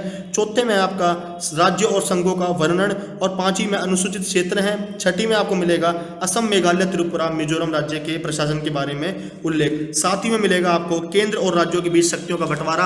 8वीं मैंने आपको बताया था 22 भाषाओं का उल्लेख दिया गया है। और 9वीं में मैंने ये बताया था कि इसमें एक संशोधन हुआ था 1951 में। ठीक है, तो 10वीं में क्या था? 52वां संवैधानिक संशोधन हुआ था दल बदल से संबंधित। 11वीं मैंने आपको बताया था 73वां संवैधानिक संशोधन है पंचायती राज से संबंधित। 12वीं में हम पढ़ चुके हैं 74वां संवैधानिक संशोधन हुआ था नगर पालिका को लेकर। ये सारी की सारी हमारी 12 अनुसूचियां जिसको काफी डिटेल से मैंने आपको बता दिया है शॉर्ट्स में। इस प्रकार आगे बढ़ते हैं। किस विधायी सदन को समाप्त किया जा सकता है? तो आपका राइट आंसर होगा विधान परिषद को। ठीक है, तो विधायी सदन है, विधान परिषद को हम समाप्त कर सकते हैं। इसी प्रकार आगे बढ़ते हैं दोस्तों कि संविधान के किस संशोधन से ग्राम सभा अस्तित्व में आई? तो 73वां संवैधानिक संशोधन मैंने आपको ऊपर पढ़ा दिया है। तो आगे बढ़ते हैं कि भारत में कुल कितने केंद्र शासित प्रदेश हैं? तो अब हो गए हैं आपके 8। ठीक है, और 8 के मैंने आपको नाम बताए थे, आप दोबारा सुन लो एक बार, क्योंकि वर्तमान समय में है, क्योंकि ये क्वेश्चन 2018 का है, इसलिए यहाँ पर थोड़ी डिटेल्स गलत है। तो आप यहाँ पर 8 कर लेना। अंडमान और निकोबार, चंडीगढ़, दादर नागर हवेली और दमन और दीप, ये एक ही है। ठीक है, क्या बोला मैंने? दादर नागर और दमन और दीप अभी एक है। और साथ ही आपका दिल्ली, जम्मू कश्मीर, लक्षद्वीप, पांडुचेरी, लद्दाख, ये सारे के सारे 8 हैं जो हमारे कुल केंद्र शासित प्रदेश हैं 8। इसी प्रकार हम आगे बढ़ते हैं। भारत के उपराष्ट्रपति बनने के पहले कौन पूर्व सोवियत संघ के राजदूत थे? तो वो थे हमारे डॉक्टर एस राधा कृष्णन। ठीक है, तो डॉक्टर एस जो राधा कृष्णन थे, इनका कार्यकाल आप जान लो 1952 से 1962 के मध्य में इनका कार्यकाल रहा था। ठीक है, और ये भारत के पहले उपराष्ट्रपति भी थे। आगे बढ़ते हैं इसी के साथ कि संविधान के किस अनुच्छेद में धार्मिक मामलों के प्रबंध की स्वतंत्रता से संबंधित प्रावधान है? तो अनुच्छेद है आपका 26। इसी प्रकार दोस्तों नेक्स्ट है आपका संविधान के कौन से अनुच्छेद में सांस्कृतिक तथा शैक्षणिक मौलिक अधिकार से संबंधित प्रावधान है? तो अनुच्छेद 29 और 30 में आपको मिलेगा। ठीक है, तो संस्कृत और शिक्षा का जो अधिकार है मैंने आपको बताया था 29 और 30 में गिवन है। और 32 में क्या है हमारा? संवैधानिक उपचारों का अधिकार, जिसको डॉक्टर भीमराव अंबेडकर ने संविधान की आत्मा और हृदय भी बताया था। और 5 रिटों का वर्णन भी किया गया था जो मैंने आपको बताया था, बंदी प्रतिक्षण, उत्प्रेषण, प्रतिषेध, अधिकार परीक्षा और परमादेश। ठीक है, इसी प्रकार आगे बढ़ते हैं कि भारत के संविधान के अनुसार धन विधेयक को केवल किस सदन में पेश किया जा सकता है? तो वेरी इजी और बार बार रिपीट होने वाला प्रश्न है ये, तो लोकसभा में ही प्रस्तुत किया जा सकता है धन विधेयक को, और 14 दिन तक राज्यसभा इसको रोक कर रख सकती है, ठीक है। लेकिन जो अंतिम निर्णय लेने की शक्ति होगी वो केवल लोकसभा के पास ही होती है। नेक्स्ट है आपका कि किस दिन 73वां संविधान संशोधन अधिनियम लागू हुआ था, तो आपको पता होना चाहिए 24 अप्रैल 1993 को लागू किया गया था हमारा क्या 73वां संवैधानिक संशोधन, ठीक है। तो ये काफी डिटेल्स में है। तो आगे बढ़ते हैं इसी के साथ कि केंद्र और राज्यों के लिए भारत में लोक सेवा आयोग संविधान के किस अनुच्छेद के अंतर्गत बनाए जाते हैं। क्वेश्चन दोबारा रिपीट हो गया, तो 315 अनुच्छेद के अंतर्गत यूपीएससी का वर्णन किया गया, जिसको बोलते हैं भारतीय संघ लोक सेवा आयोग, ठीक है। तो नेक्स्ट है आपका भारत का संसदीय प्रजातंत्र किस देश से प्रभावित है, तो आपका राइट आंसर होगा ब्रिटेन, ठीक है। तो जो हमने संसदीय शासन व्यवस्था को ले रखा है, मैंने आपको ऊपर बता भी दिया था, तो वो हमने ले रखा है ब्रिटेन से। एकल नागरिकता हमने भी ब्रिटेन से ले रखी है और विधिक अधिकार भी हमने ब्रिटेन से ले रखा है, ठीक है। नेक्स्ट है आपका भारतीय संविधान में अंतर्राष्ट्रीय शांति एवं सुरक्षा को प्रोत्साहन देना किसमें सम्मिलित किया गया है, तो आपका राइट आंसर होगा राज्य के नीति निर्देशक सिद्धांतों में। तो दोस्तों ये राज्य के नीति निर्देशक सिद्धांत होते क्या हैं, मैंने आपको काफी डिटेल्स में नोट्स में पढ़ाया भी था। जो राज्य के नीति निर्देशक सिद्धांत होते हैं, इसका मतलब होता है राज्यों के लिए ऐसी नीतियां बनाना जो कि नागरिकों के हितों में हो और समाज के हित में हो, चाहे सामाजिक, चाहे आर्थिक, चाहे राजनीतिक, तीनों माध्यमों में असमानता का प्रतीक ना मिले, उसको बोलते हैं राज्य के नीति निर्देशक सिद्धांत। अब मैं आपको बताता हूँ कुछ डिटेल्स, और मैंने नोट्स में भी आपको बताया था, जो मैंने वीडियो बनाया था, जैसे कि राज्य का जो नीति निर्देशक सिद्धांत है वो किस देश के संविधान से लिए गए हैं, तो आपको पता होना चाहिए कि सर ये आयरलैंड के संविधान से लिए गए हैं राज्य के नीति निर्देशक सिद्धांत। और किस अनुच्छेद में उनका वर्णन है, तो आपको मिलेगा 36 से 51, और किस भाग में है, तो भाग 4 में मिलेंगे आपको राज्य के नीति निर्देशक सिद्धांत, ठीक है। तो इतनी पॉइंट्स काफी हैं जो एग्जाम में आते हैं। नेक्स्ट है आपका वर्तमान में भारत में राज्यों की कुल कितनी संख्या है, तो मैंने आपको क्या बोला कि अब वर्तमान में 28 हैं, ठीक है। तो इसको डिलीट कर देना, तो 28 आपका राइट आंसर होगा। नेक्स्ट है आपका डॉक्टर अब्दुल कलाम से ठीक पहले भारत के राष्ट्रपति कौन थे, वेरी वेरी एमपी क्वेश्चन है। तो KR जो नारायण थे वो भारत के डॉक्टर अब्दुल कलाम से राष्ट्रपति थे, ठीक है। अगर मैं KR नारायण की बात करूं, जो इनका कार्यकाल था वो 25/7/1997 से लेके 25/7/2002 के मध्य में था, ठीक है। और KR नारायण से पहले कौन थे, तो उनका नाम था डॉक्टर शंकर दयाल शर्मा, ठीक है। और उसके बाद KR नारायण, उसके बाद थे आपके डॉक्टर APJ अब्दुल कलाम, और डॉक्टर APJ अब्दुल कलाम के बाद जो राष्ट्रपति बने थे वो थी आपकी प्रतिभा पाटिल, उसके बाद प्रणब मुखर्जी, और वर्तमान समय में कौन है हमारे प्रेसिडेंट रामनाथ कोविंद जी, ठीक है। तो इसी प्रकार आगे बढ़ते हैं। लोकसभा हेतु कितने सांसद छत्तीसगढ़ से चुने जाते हैं, तो 11 चुने जाते हैं। इसी प्रकार आपका नेक्स्ट है कि राष्ट्रीय आपातकाल की उद्घोषणा स्वयं किस मौलिक अधिकार को निलंबित कर सकती है, तो मैंने आपको बताया था अगर भारत के अंतर्गत कोई भी राष्ट्रीय आपातकाल लगता है तो उसके अंतर्गत स्वतंत्रता के अधिकार को निलंबित कर दिया जाता है। क्यों, क्योंकि कोई भी व्यक्ति अपना अधिकार ना जमा सके, कहीं पे बोले कि मुझे स्वतंत्रता का अधिकार है और मैं बाहर घूम सकता हूं और कुछ भी करने का अधिकार मुझे दिया गया है, तो इसलिए जब आपातकाल की घोषणा होती है तो सभी व्यक्तियों के स्वतंत्रता के अधिकार को निलंबित कर दिया जाता है, ठीक है। तो इसी प्रकार आगे बढ़ते हैं कि संघीय मंत्री परिषद किसके प्रति उत्तरदायी है, तो लोकसभा के प्रति उत्तरदायी होती है संघीय मंत्री परिषद। इस प्रकार नेक्स्ट आपका क्वेश्चन बनता है कि पंचायत भंग होने पर कितने समय के भीतर चुनाव आयोजित होने चाहिए, तो 6 महीने के अंदर अंदर। मैंने आपको बताया था कि अगर पंचायत भंग हो जाती है तो 6 महीने के अंदर चुनाव होने चाहिए। नेक्स्ट है आपका भारत के प्रधानमंत्री की नियुक्ति राष्ट्रपति द्वारा की जाती है, इसका उल्लेख भारतीय संविधान के किस अनुच्छेद में मिलता है। आपको ऑप्शन देगा 75 भी देगा, 75 एक भी देगा, 74 एक देगा, 74 भी देगा, ठीक है। तो वेरी वेरी एमपी क्वेश्चन है, जो भारत के प्रधानमंत्री की नियुक्ति की जाती है उसका वर्णन किस अनुच्छेद में है, तो अनुच्छेद 75(1), ठीक है। तो अनुच्छेद 75(1) में मिलेगा आपको भारतीय प्रधानमंत्री का वर्णन, ठीक है।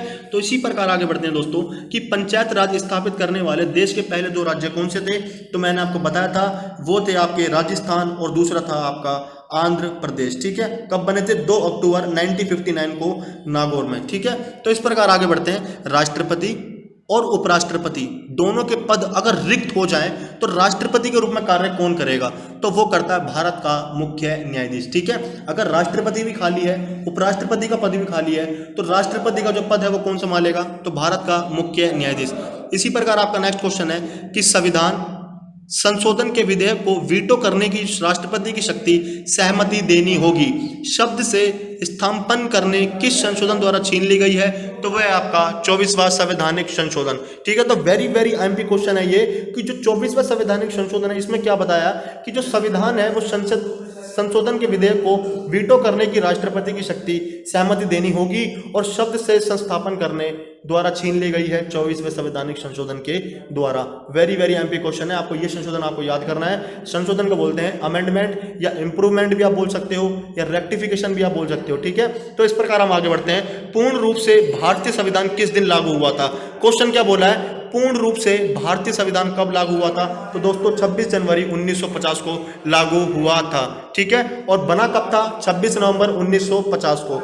इसी प्रकार हमारा नेक्स्ट क्वेश्चन है, नेक्स्ट है आपका कि संविधान का भाग 4A किससे संबंधित है? तो आपका है मौलिक कर्तव्य से। अगर मैं भाग 4 बोलूं केवल तो वो आपका राज्य के नीति निर्देशक सिद्धांत से, लेकिन आपको दोनों में कंफ्यूज नहीं होना है। जो भाग 4 है वो राज्य के नीति निर्देशक सिद्धांतों का वर्णन है। भाग 4A में आपका वर्णन है मौलिक कर्तव्य, जो कि रूस के संविधान से लिए गए हैं। 1976 में 42वां संवैधानिक संशोधन हुआ था। किस समिति का? तो सरदार स्वर्ण सिंह समिति के तहत मौलिक कर्तव्य को 42वें संवैधानिक संशोधन के द्वारा 1976 में जोड़ा गया था। ठीक है फ्रेंड्स, तो वेरी वेरी एमपी फैक्ट्स मैंने आपको बताए हैं। नेक्स्ट है आपका नियंत्रक एवं महालेखा परीक्षक, जिसको बोलते हैं कैग। इसकी नियुक्ति जो होती है, टिप्पणी पर कार्रवाई करने की अंतिम जिम्मेवारी किसकी होती है? तो आपका राइट आंसर होगा, तो संसद इसका राइट आंसर होगा। ठीक है, तो महालेखा परीक्षक का आपको मैं आपके बारे में कुछ डिटेल्स बताता हूं, जैसे कि इनका जो इनका वर्णन है वो किस अनुच्छेद में है? तो 158 से लेके 151 तक इनका वर्णन मिलेगा। और साथ ही दोस्तों इनका जो कार्यकाल की जो अवधि होती है वो होती है आपकी 6 वर्ष की, और 65 वर्ष की आयु प्राप्त कर लेने के बाद आपका अवकाश ग्रहण कर सकते हैं। ठीक है, तो ये आपका महालेखा परीक्षक, ठीक है, जिसको इंग्लिश में बोलते हैं कैग। संसद को मैंने आपको बारे में काफी डिटेल्स में बता दिया है। तो आगे बढ़ते हैं इसी के साथ कि संविधान के किस अनुच्छेद में बंदी बनाए गए व्यक्ति के मौलिक अधिकारों की रक्षा से संबंधित प्रावधान है? तो आपका राइट आंसर होगा अनुच्छेद 22। ठीक है, तो अनुच्छेद 22 के अंतर्गत क्या है? व्यक्ति के मौलिक अधिकारों की रक्षा से संबंधित प्रावधान दिए गए हैं। नेक्स्ट है आपका दोस्तों कि महाराष्ट्र से कितने सांसद लोकसभा हेतु चुने जाते हैं? तो वह है आपका 48। ठीक है, तो आगे बढ़ते हैं इसी प्रकार। राज्यसभा में सर्वाधिक प्रतिनिधित्व किस राज्य का है? तो वह है आपका उत्तर प्रदेश। ठीक है, और उत्तर प्रदेश की कैपिटल क्या है? लखनऊ। और लखनऊ कहां पर है? गोमती नदी के किनारे पर स्थित है।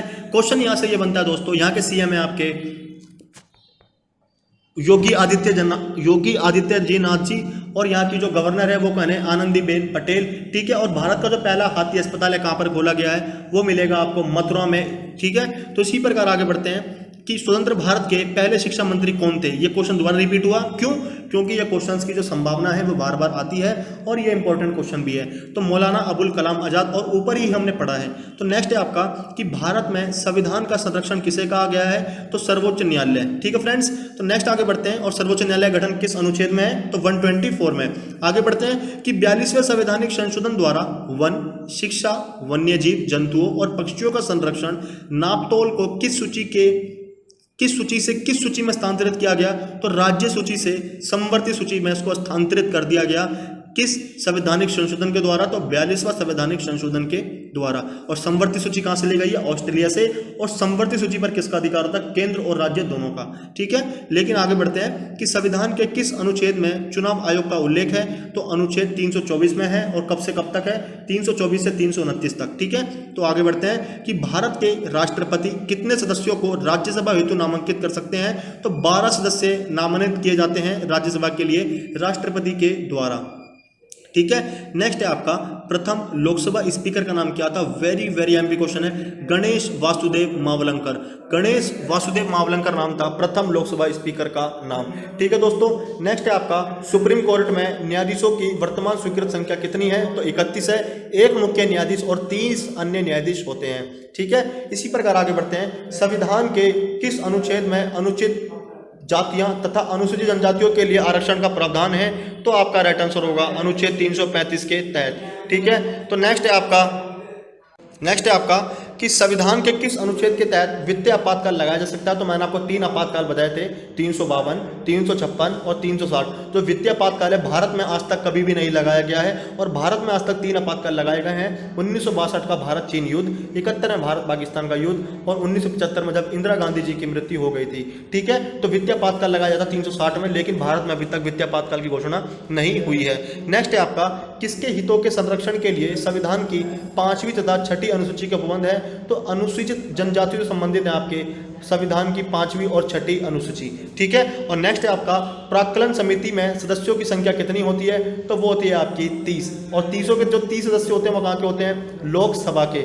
नेक्स्ट दोस्तों आपका, भारतीय संविधान के किस अनुच्छेद के अंतर्गत शिक्षण संस्थाओं में जिनमें गैर सरकारी तथा गैर अनुदान प्राप्त भी सम्मिलित है, अन्य पिछड़ों, अनुसूचित जाति और अनुसूचित जनजाति हेतु आरक्षण की सुविधा प्रदान की गई है। थोड़ा जटिल क्वेश्चन है लेकिन आपको समझना होगा। तो अनुच्छेद 15(5) में इसका वर्णन किया गया है। ठीक है, थोड़ा मानता हूं जटिल क्वेश्चन है और समझने में थोड़ी आपको दिक्कत होगी, लेकिन क्यों आपको पढ़ना होगा, क्योंकि यह क्वेश्चन टीसीएस के द्वारा पूछा गया है। ठीक है फ्रेंड्स, तो आगे बढ़ते हैं 139 के साथ कि राष्ट्रपति द्वारा राज्यसभा हेतु कितने सदस्यों को मनोनीत किया जा सकता है, तो किया क्या जा सकता है, तो 12 जो सदस्य होते हैं वो राष्ट्रपति के द्वारा ही नियुक्त किए जाते हैं, और मैंने आपको पूरा का पूरा डिटेल्स में समझाया था। ठीक है, 233 सदस्य कहाँ से लिए जाते हैं, आपके राज्यों से, और 12 से कहाँ से लिए जाते हैं, आपके राज्यसभा से। ठीक है, राष्ट्रपति के द्वारा। नेक्स्ट आपका कि राष्ट्रपति लोकसभा को संविधान के किस अनुच्छेद के अंतर्गत भंग कर सकता है, वेरी वेरी एमपी क्वेश्चन है। तो अनुच्छेद 85 के तहत तो जो राष्ट्रपति है वो लोकसभा को भंग करने का अधिकार रखता है, उसके पास शक्ति है किस अनुच्छेद के तहत, 85, अगर वह चाहे तो वह भंग कर सकता है। नेक्स्ट है आपका कि कौन राज्यसभा के लिए मनोनीत होने वाली पहली बॉलीवुड एक्ट्रेस थी, तो उनका नाम था नरगिस दत्त। नेक्स्ट है दोस्तों कि उच्चतम न्यायालय की पहली महिला न्यायाधीश कौन थी, तो वो थी आपकी फातिमा बीबी। वेरी वेरी एमपी क्वेश्चन है, उच्चतम न्यायालय की पहली महिला न्यायाधीश। ये एग्जाम में इतनी बार क्वेश्चन पुट हुआ है कि आप इसकी संभावना भी नहीं कर सकते, तो आप इनका नाम याद रखना है, फातिमा बीबी इनका नाम है, उच्चतम न्यायालय की पहली महिला मुख्य न्यायाधीश। दोस्तों आगे बढ़ते हैं इसी के साथ, असंगठित श्रमिक सामाजिक सुरक्षा अधिनियम किस वर्ष पारित हुआ था, तो 2008 में पारित हुआ था आपका असंगठित श्रमिक सामाजिक सुरक्षा अधिनियम। ठीक है फ्रेंड्स, आगे बढ़ते हैं कि किस संविधान संशोधन अधिनियम के द्वारा शिक्षा के अधिकार को मौलिक अधिकार बनाया गया, तो 86वां संवैधानिक संशोधन था। मैंने आपको काफी डिटेल्स में पढ़ाया भी था कि 6 से 14 साल तक के जितने भी बच्चे होंगे उनको निःशुल्क और अनिवार्य शिक्षा प्रदान की जाएगी। ठीक है, तो 86वां संवैधानिक संशोधन के द्वारा।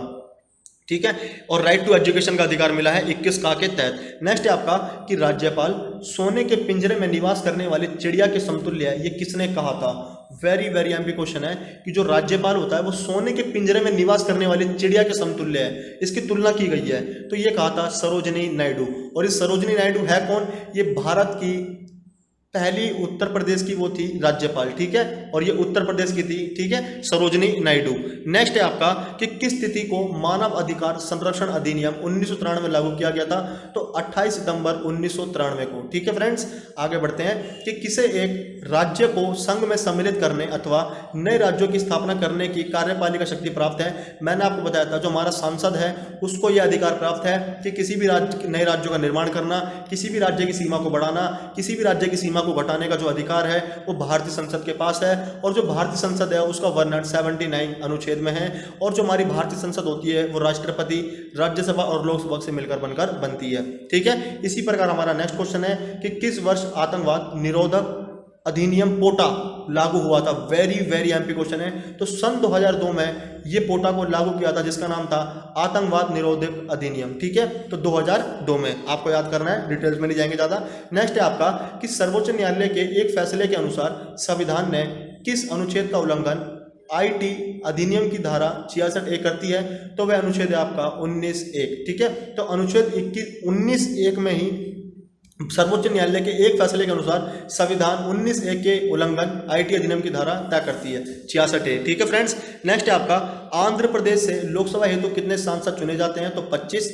नेक्स्ट है आपका कि कौन भारत के सर्वोच्च न्यायालय के मुख्य न्यायाधीश को उनके पद की शपथ दिलाता है, तो भारत का राष्ट्रपति दिलवाता है। नेक्स्ट है आपका कि भारत के सुप्रीम कोर्ट की संपूर्ण कार्यवाही अंग्रेजी भाषा में होगी, यह भारतीय संविधान के किस अनुच्छेद में वर्णित है, तो अनुच्छेद 348 में मिलेगा आपको भारत के सुप्रीम कोर्ट की संपूर्ण कार्यवाही अंग्रेजी भाषा में, ठीक है। और ये भारतीय संविधान का कौन सा अनुच्छेद में बोलता है, तो अनुच्छेद 348 के अंतर्गत, ठीक है।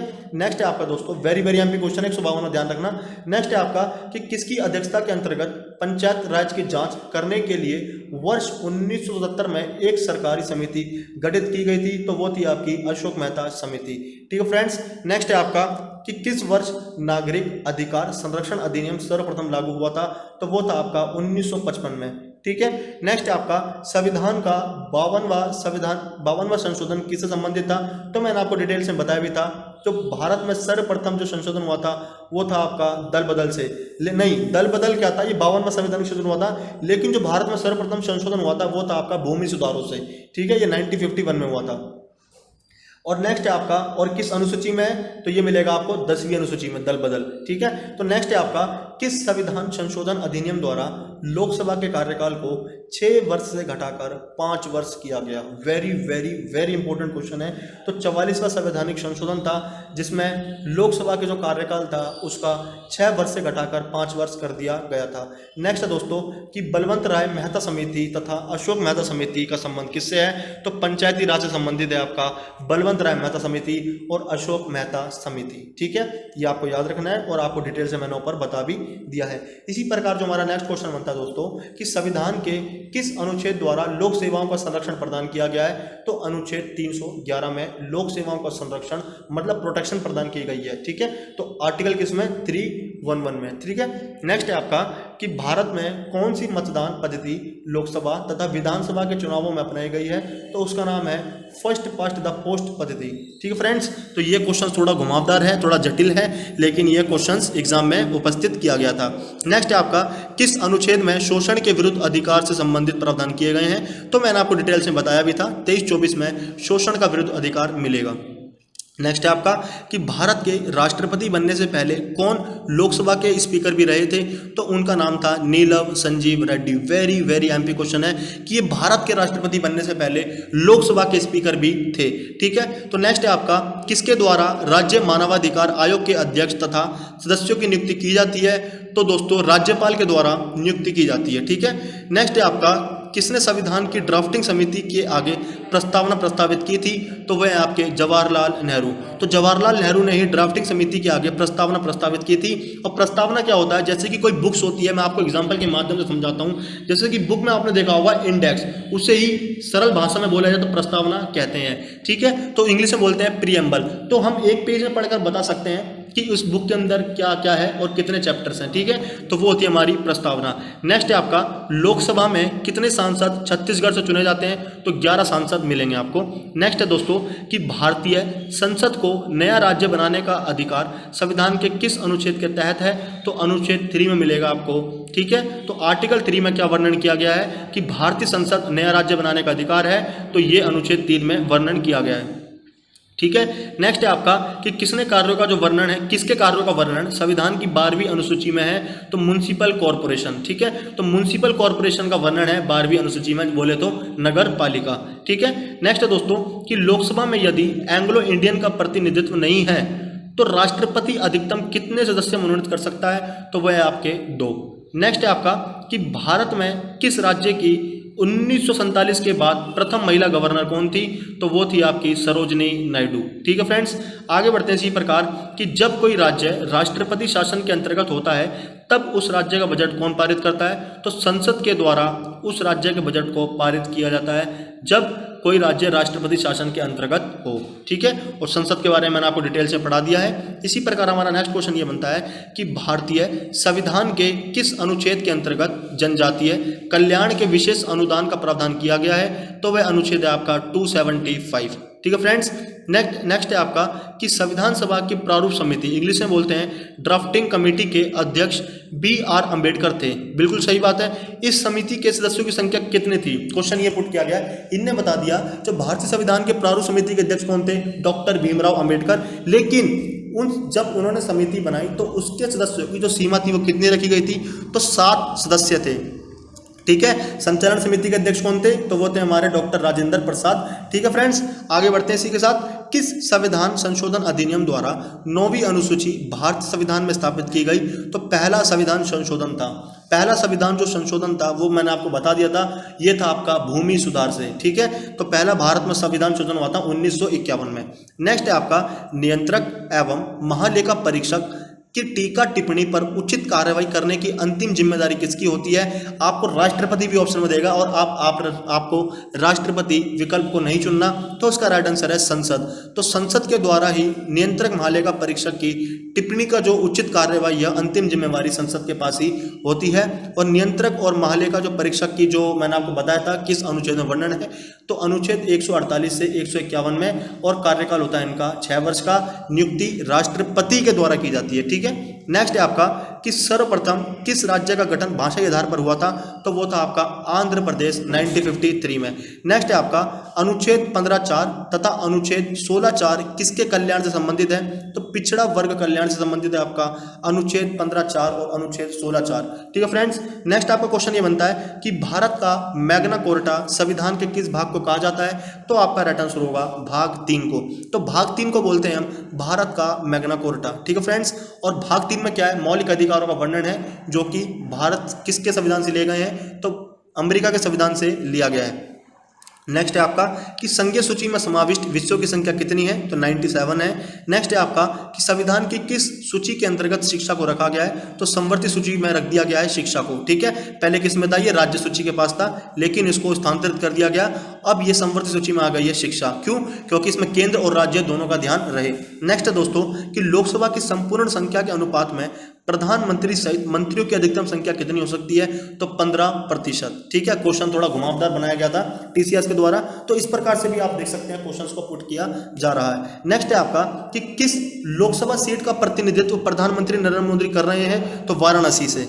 ठीक है फ्रेंड्स, नेक्स्ट आपका क्वेश्चन बनता है कि जम्मू और कश्मीर में जहां पृथक संविधान है वहां राज्यपाल की नियुक्ति कौन करता है? तो भारत का राष्ट्रपति करता है। ठीक है फ्रेंड्स, तो नेक्स्ट है आपका कौन सा संविधान सभा का अंतिम कार्यवाही दिवस था? तो वो था आपका 24 जनवरी 1950 को। वेरी वेरी एमपी क्वेश्चन है, इनने बोला है कौन सा संविधान सभा का अंतिम कार्य दिवस था? तो जो अंतिम कार्य हुआ था संविधान सभा का वो केवल हुआ था 24 जनवरी 1950 को, और दूसरे दिन ही मतलब 26 जनवरी को यह लागू हो चुका था। ठीक है, नेक्स्ट है आपका कि संविधान के किस अनुच्छेद में अल्पसंख्यकों के शिक्षा संस्थानों की स्थापना तथा उनके प्रबंध के अधिकारों से संबंधित प्रावधान है? तो अनुच्छेद 30 में आपको मिल जाएगा। ठीक है, तो मैंने आपको बताया भी तो था कि जो शिक्षा और संस्कृति का अधिकार है किस अनुच्छेद में है? वो 29 और 30 में है। ठीक है, तो इसी प्रकार आगे बढ़ते हैं। कुल कितने लोकसभा सदस्य राजस्थान से चुने जाते हैं? तो 25 हैं। इस प्रकार से टीसीएस क्वेश्चंस पुट कर रहा है, जैसे कि आपने पढ़ा होगा महाराष्ट्र, छत्तीसगढ़, तेलंगाना, इसी प्रकार यहाँ पर आया आपका राजस्थान। तो ये क्वेश्चंस भी कई बार पुट कर रहा है टीसीएस, तो आपको ये चीज़ ध्यान में रखनी है। तो राज्यसभा राजस्थान से लोकसभा सदस्य कितने चुने जाते हैं? तो आपका 25। नेक्स्ट है आपका राज्यसभा में कितने सदस्यों को राष्ट्रपति द्वारा मनोनीत किया जाता है? तो 12। कई बार देखो एग्जाम में आ चुका है ये। नेक्स्ट है आपका अनुच्छेद 213 के अंतर्गत राज्यपाल द्वारा जारी अध्यादेश को विधानसभा द्वारा कितने सप्ताह के भीतर स्वीकृति किया जाना चाहिए? तो 6 सप्ताह के भीतर उसको स्वीकृति प्राप्त हो जानी चाहिए। नेक्स्ट है आपका भारतीय गणराज्य के प्रथम राष्ट्रपति कौन थे? तो वो थे हमारे डॉक्टर राजेंद्र प्रसाद। और जो डॉक्टर राजेंद्र प्रसाद थे ये संविधान सभा के स्थायी अध्यक्ष भी थे। कब बने थे? 11 दिसंबर 1946 को। ठीक है, और भारतीय राष्ट्रपति के पद पर रहने वाले सर्वाधिक लंबे समय तक ये थे व्यक्ति राजेंद्र प्रसाद। नेक्स्ट है आपका किसे 2 राज्यों के बीच का विवाद सुलझाने का अधिकार है? तो उच्चतम न्यायालय को यह अधिकार मिला हुआ है कि अगर किन्हीं भी 2 राज्यों के मध्य विवाद होता है, किसी प्रकार की छीना झपटी होती है, तो वह उच्चतम न्यायालय उसको संभालता है। नेक्स्ट है आपका कि संविधान के किस अनुच्छेद के अनुसार मत बराबर होने की दशा में लोकसभा अध्यक्ष का जो मत होगा वो निर्णायक होगा, वह उसका प्रयोग करेगा? तो अनुच्छेद 100। वेरी वेरी एमपी क्वेश्चन है, ध्यान रखना। जो आर्टिकल 100 है इसमें क्या बताया गया है कि अगर मत बराबर होने की दशा में लोकसभा अध्यक्ष का जो मत होगा वो निर्णायक माना जाएगा। ठीक है, ये अनुच्छेद 100 में वर्णन किया गया है। ठीक है, संविधान के। तो वेरी वेरी एमपी क्वेश्चन है, ध्यान रखना है। नेक्स्ट आपका 190 कि भारतीय संविधान के अंतर्गत किसके पास युद्ध या शांति की घोषणा करने का वैधानिक अधिकार होता है? तो वह आपका राष्ट्रपति के पास। क्यों? क्योंकि इसके पास आपातकालीन शक्तियां होती है और राष्ट्रपति के पास ये शक्तियां होती सारी की सारी कि किस प्रकार से उसको वैधानिक अधिकार देना है और नहीं देना। ठीक है, इस प्रकार आगे बढ़ते हैं कि भारतीय संविधान के किस अनुच्छेद में इक्वलिटी बिफोर लॉ की अवधारणा निहित है? तो अनुच्छेद 14 में। वेरी वेरी एमपी क्वेश्चन है। क्वेश्चन को कैसे इन्होंने घुमाया है, इक्विटी बिफोर लॉ, ठीक है, तो इस प्रकार आपको पता होना चाहिए, अनुच्छेद 14 में गिवन है, ठीक है। आगे बढ़ते हैं कि किसके प्रति केंद्रीय मंत्री परिषद सामूहिक रूप से उत्तरदायी है, तो आपका राइट आंसर होगा लोकसभा, ठीक है फ्रेंड्स। नेक्स्ट है आपका राज्यसभा के सदस्यों का कार्यकाल कितने वर्ष का होता है, तो वो आपका होता है 6 वर्षों का। नेक्स्ट है आपका किस समिति के सिफारिशों के आधार पर 42वें संशोधन द्वारा मौलिक कर्तव्यों को संविधान में शामिल किया गया, तो सरदार स्वर्ण सिंह समिति। मैंने आपको काफी डिटेल्स में ऊपर बताया भी था कि जो मौलिक कर्तव्य रूस से लिए गए किस संवैधानिक संशोधन के द्वारा लाया गया, तो 42वां संवैधानिक संशोधन किस समिति के द्वारा, तो सरदार स्वर्ण सिंह समिति के द्वारा। वर्ष आपको याद रखना है 1976 में। नेक्स्ट है आपका कि भारत के संविधान का अभिरक्षक कौन होता है, तो भारत का उच्चतम न्यायालय, ठीक है। तो नेक्स्ट है आपका संपत्ति के मूल अधिकार को किस संवैधानिक संशोधन द्वारा समाप्त कर दिया गया था, तो पहले हमारे 7 मौलिक अधिकार थे, लेकिन अब उनको 6 कर दिया गया है। संपत्ति के मौलिक अधिकारों को हटा दिया था 44वां संवैधानिक संशोधन के द्वारा 1978 में। इसको एक विधिक कानून बना दिया गया, मतलब विधिक माने होता है जैसे कि गवर्नमेंट के अंडर में रख दिया गया, ठीक है। क्यों, क्योंकि कई व्यक्ति थे जो संपत्ति का दुरुपयोग कर रहे थे, अधिकतर मात्रा में ले रहे थे, काला धन इकट्ठा हो रहा था, इसलिए उसको मौलिक अधिकारों की सूची से हटा दिया गया 44वां संवैधानिक संशोधन के द्वारा। नेक्स्ट है आपका किसके भारतीय संविधान की 11वीं अनुसूची संबंधित है, तो वह आपकी पंचायती राज से। जो 11वीं अनुसूची है वो पंचायती राज से है, 12वीं है आपकी नगर पालिका से। नेक्स्ट दोस्तों, संविधान के किस अनुच्छेद में अस्पृश्यता के अंत से संबंधित प्रावधान है, तो मैंने आपको बताया था जो छुआछूत की समाप्ति है वो अनुच्छेद आपको 17 में दी गई है। नेक्स्ट है आपका कि पंचायतों के लिए संवैधानिक स्वीकृति की मांग सर्वप्रथम किस समिति ने की थी, तो बलवंत राय मेहता समिति ने की थी, ठीक है। तो वेरी वेरी एमपी क्वेश्चन है। तो बलवंत राय मेहता समिति के आधार पर पंचायतों के लिए संवैधानिक स्वीकृति प्रदान की गई थी। नेक्स्ट है आपका किससे भारतीय संविधान का अनुच्छेद 25 संबंधित है, तो धर्म की स्वतंत्रता से, ठीक है। तो धार्मिक स्वतंत्रता को अपनाने का अधिकार है भारतीय संविधान के अनुच्छेद 25 के अनुसार। नेक्स्ट है आपका कि भारतीय संविधान में अंतर्राष्ट्रीय शांति तथा सुरक्षा की अभिवृद्धि का उल्लेख कहाँ पर मिलेगा, तो राज्य के नीति निर्देशक तत्व मिलेगा आपको, ठीक है, अंतर्राष्ट्रीय शांति और सुरक्षा की रक्षा, ठीक है। नेक्स्ट है आपका किस दिन भारतीय संसद ने उपभोक्ता संरक्षण अधिनियम पारित किया गया था, तो 24 दिसंबर 1986 को यह अधिनियम पारित किया गया था, जिसका नाम था उपभोक्ता संरक्षण अधिनियम, 24 दिसंबर 1986 को। नेक्स्ट है आपका कि कौन संसद की लोक लेखा समिति के चेयरमैन को मनोनीत करता है, तो वह आपका लोकसभा का स्पीकर, ठीक है। और लोक लेखा समिति में कितने सदस्य होते हैं, मैंने आपको बताया था 22 होते हैं, जिसमें से आपके 15 लोकसभा के, 7 आपके राज्यसभा के। कार्यकाल भी मैंने आपको बताया था 1 वर्ष का होता है। इसी प्रकार आगे बढ़ते हैं, किसके तहत संविधान सभा स्थापित की गई थी, तो cabinet mission. Very very imp question है। तो कैबिनेट मिशन के द्वारा संविधान सभा स्थापित की गई थी, और कैबिनेट मिशन को 3 व्यक्ति लेकर आए थे अंग्रेज, जिनका नाम था sir Stafford Cripps, sir Pethick Lawrence और तीसरा था A.B. अलेक्जेंडर। इस समिति के आधार पर ही संविधान सभा को स्थापित किया गया था, उसका नाम था कैबिनेट मिशन, जुलाई 1946 में आया था, ठीक है, ज़्यादा डिटेल्स में नहीं जाएंगे। नेक्स्ट है आपका अविश्वास प्रस्ताव संसद के किस सदन में पेश किया जाता है, तो लोकसभा में। नेक्स्ट है आपका लोकपाल विधेयक 2013 पर राष्ट्रपति ने किस तारीख को हस्ताक्षर किए थे, तो वो था आपका 1 जनवरी 2014 को, ठीक है फ्रेंड्स। तो आपको ये 1 लाइनर है, इसमें डिटेल्स में जाने की जरूरत नहीं है।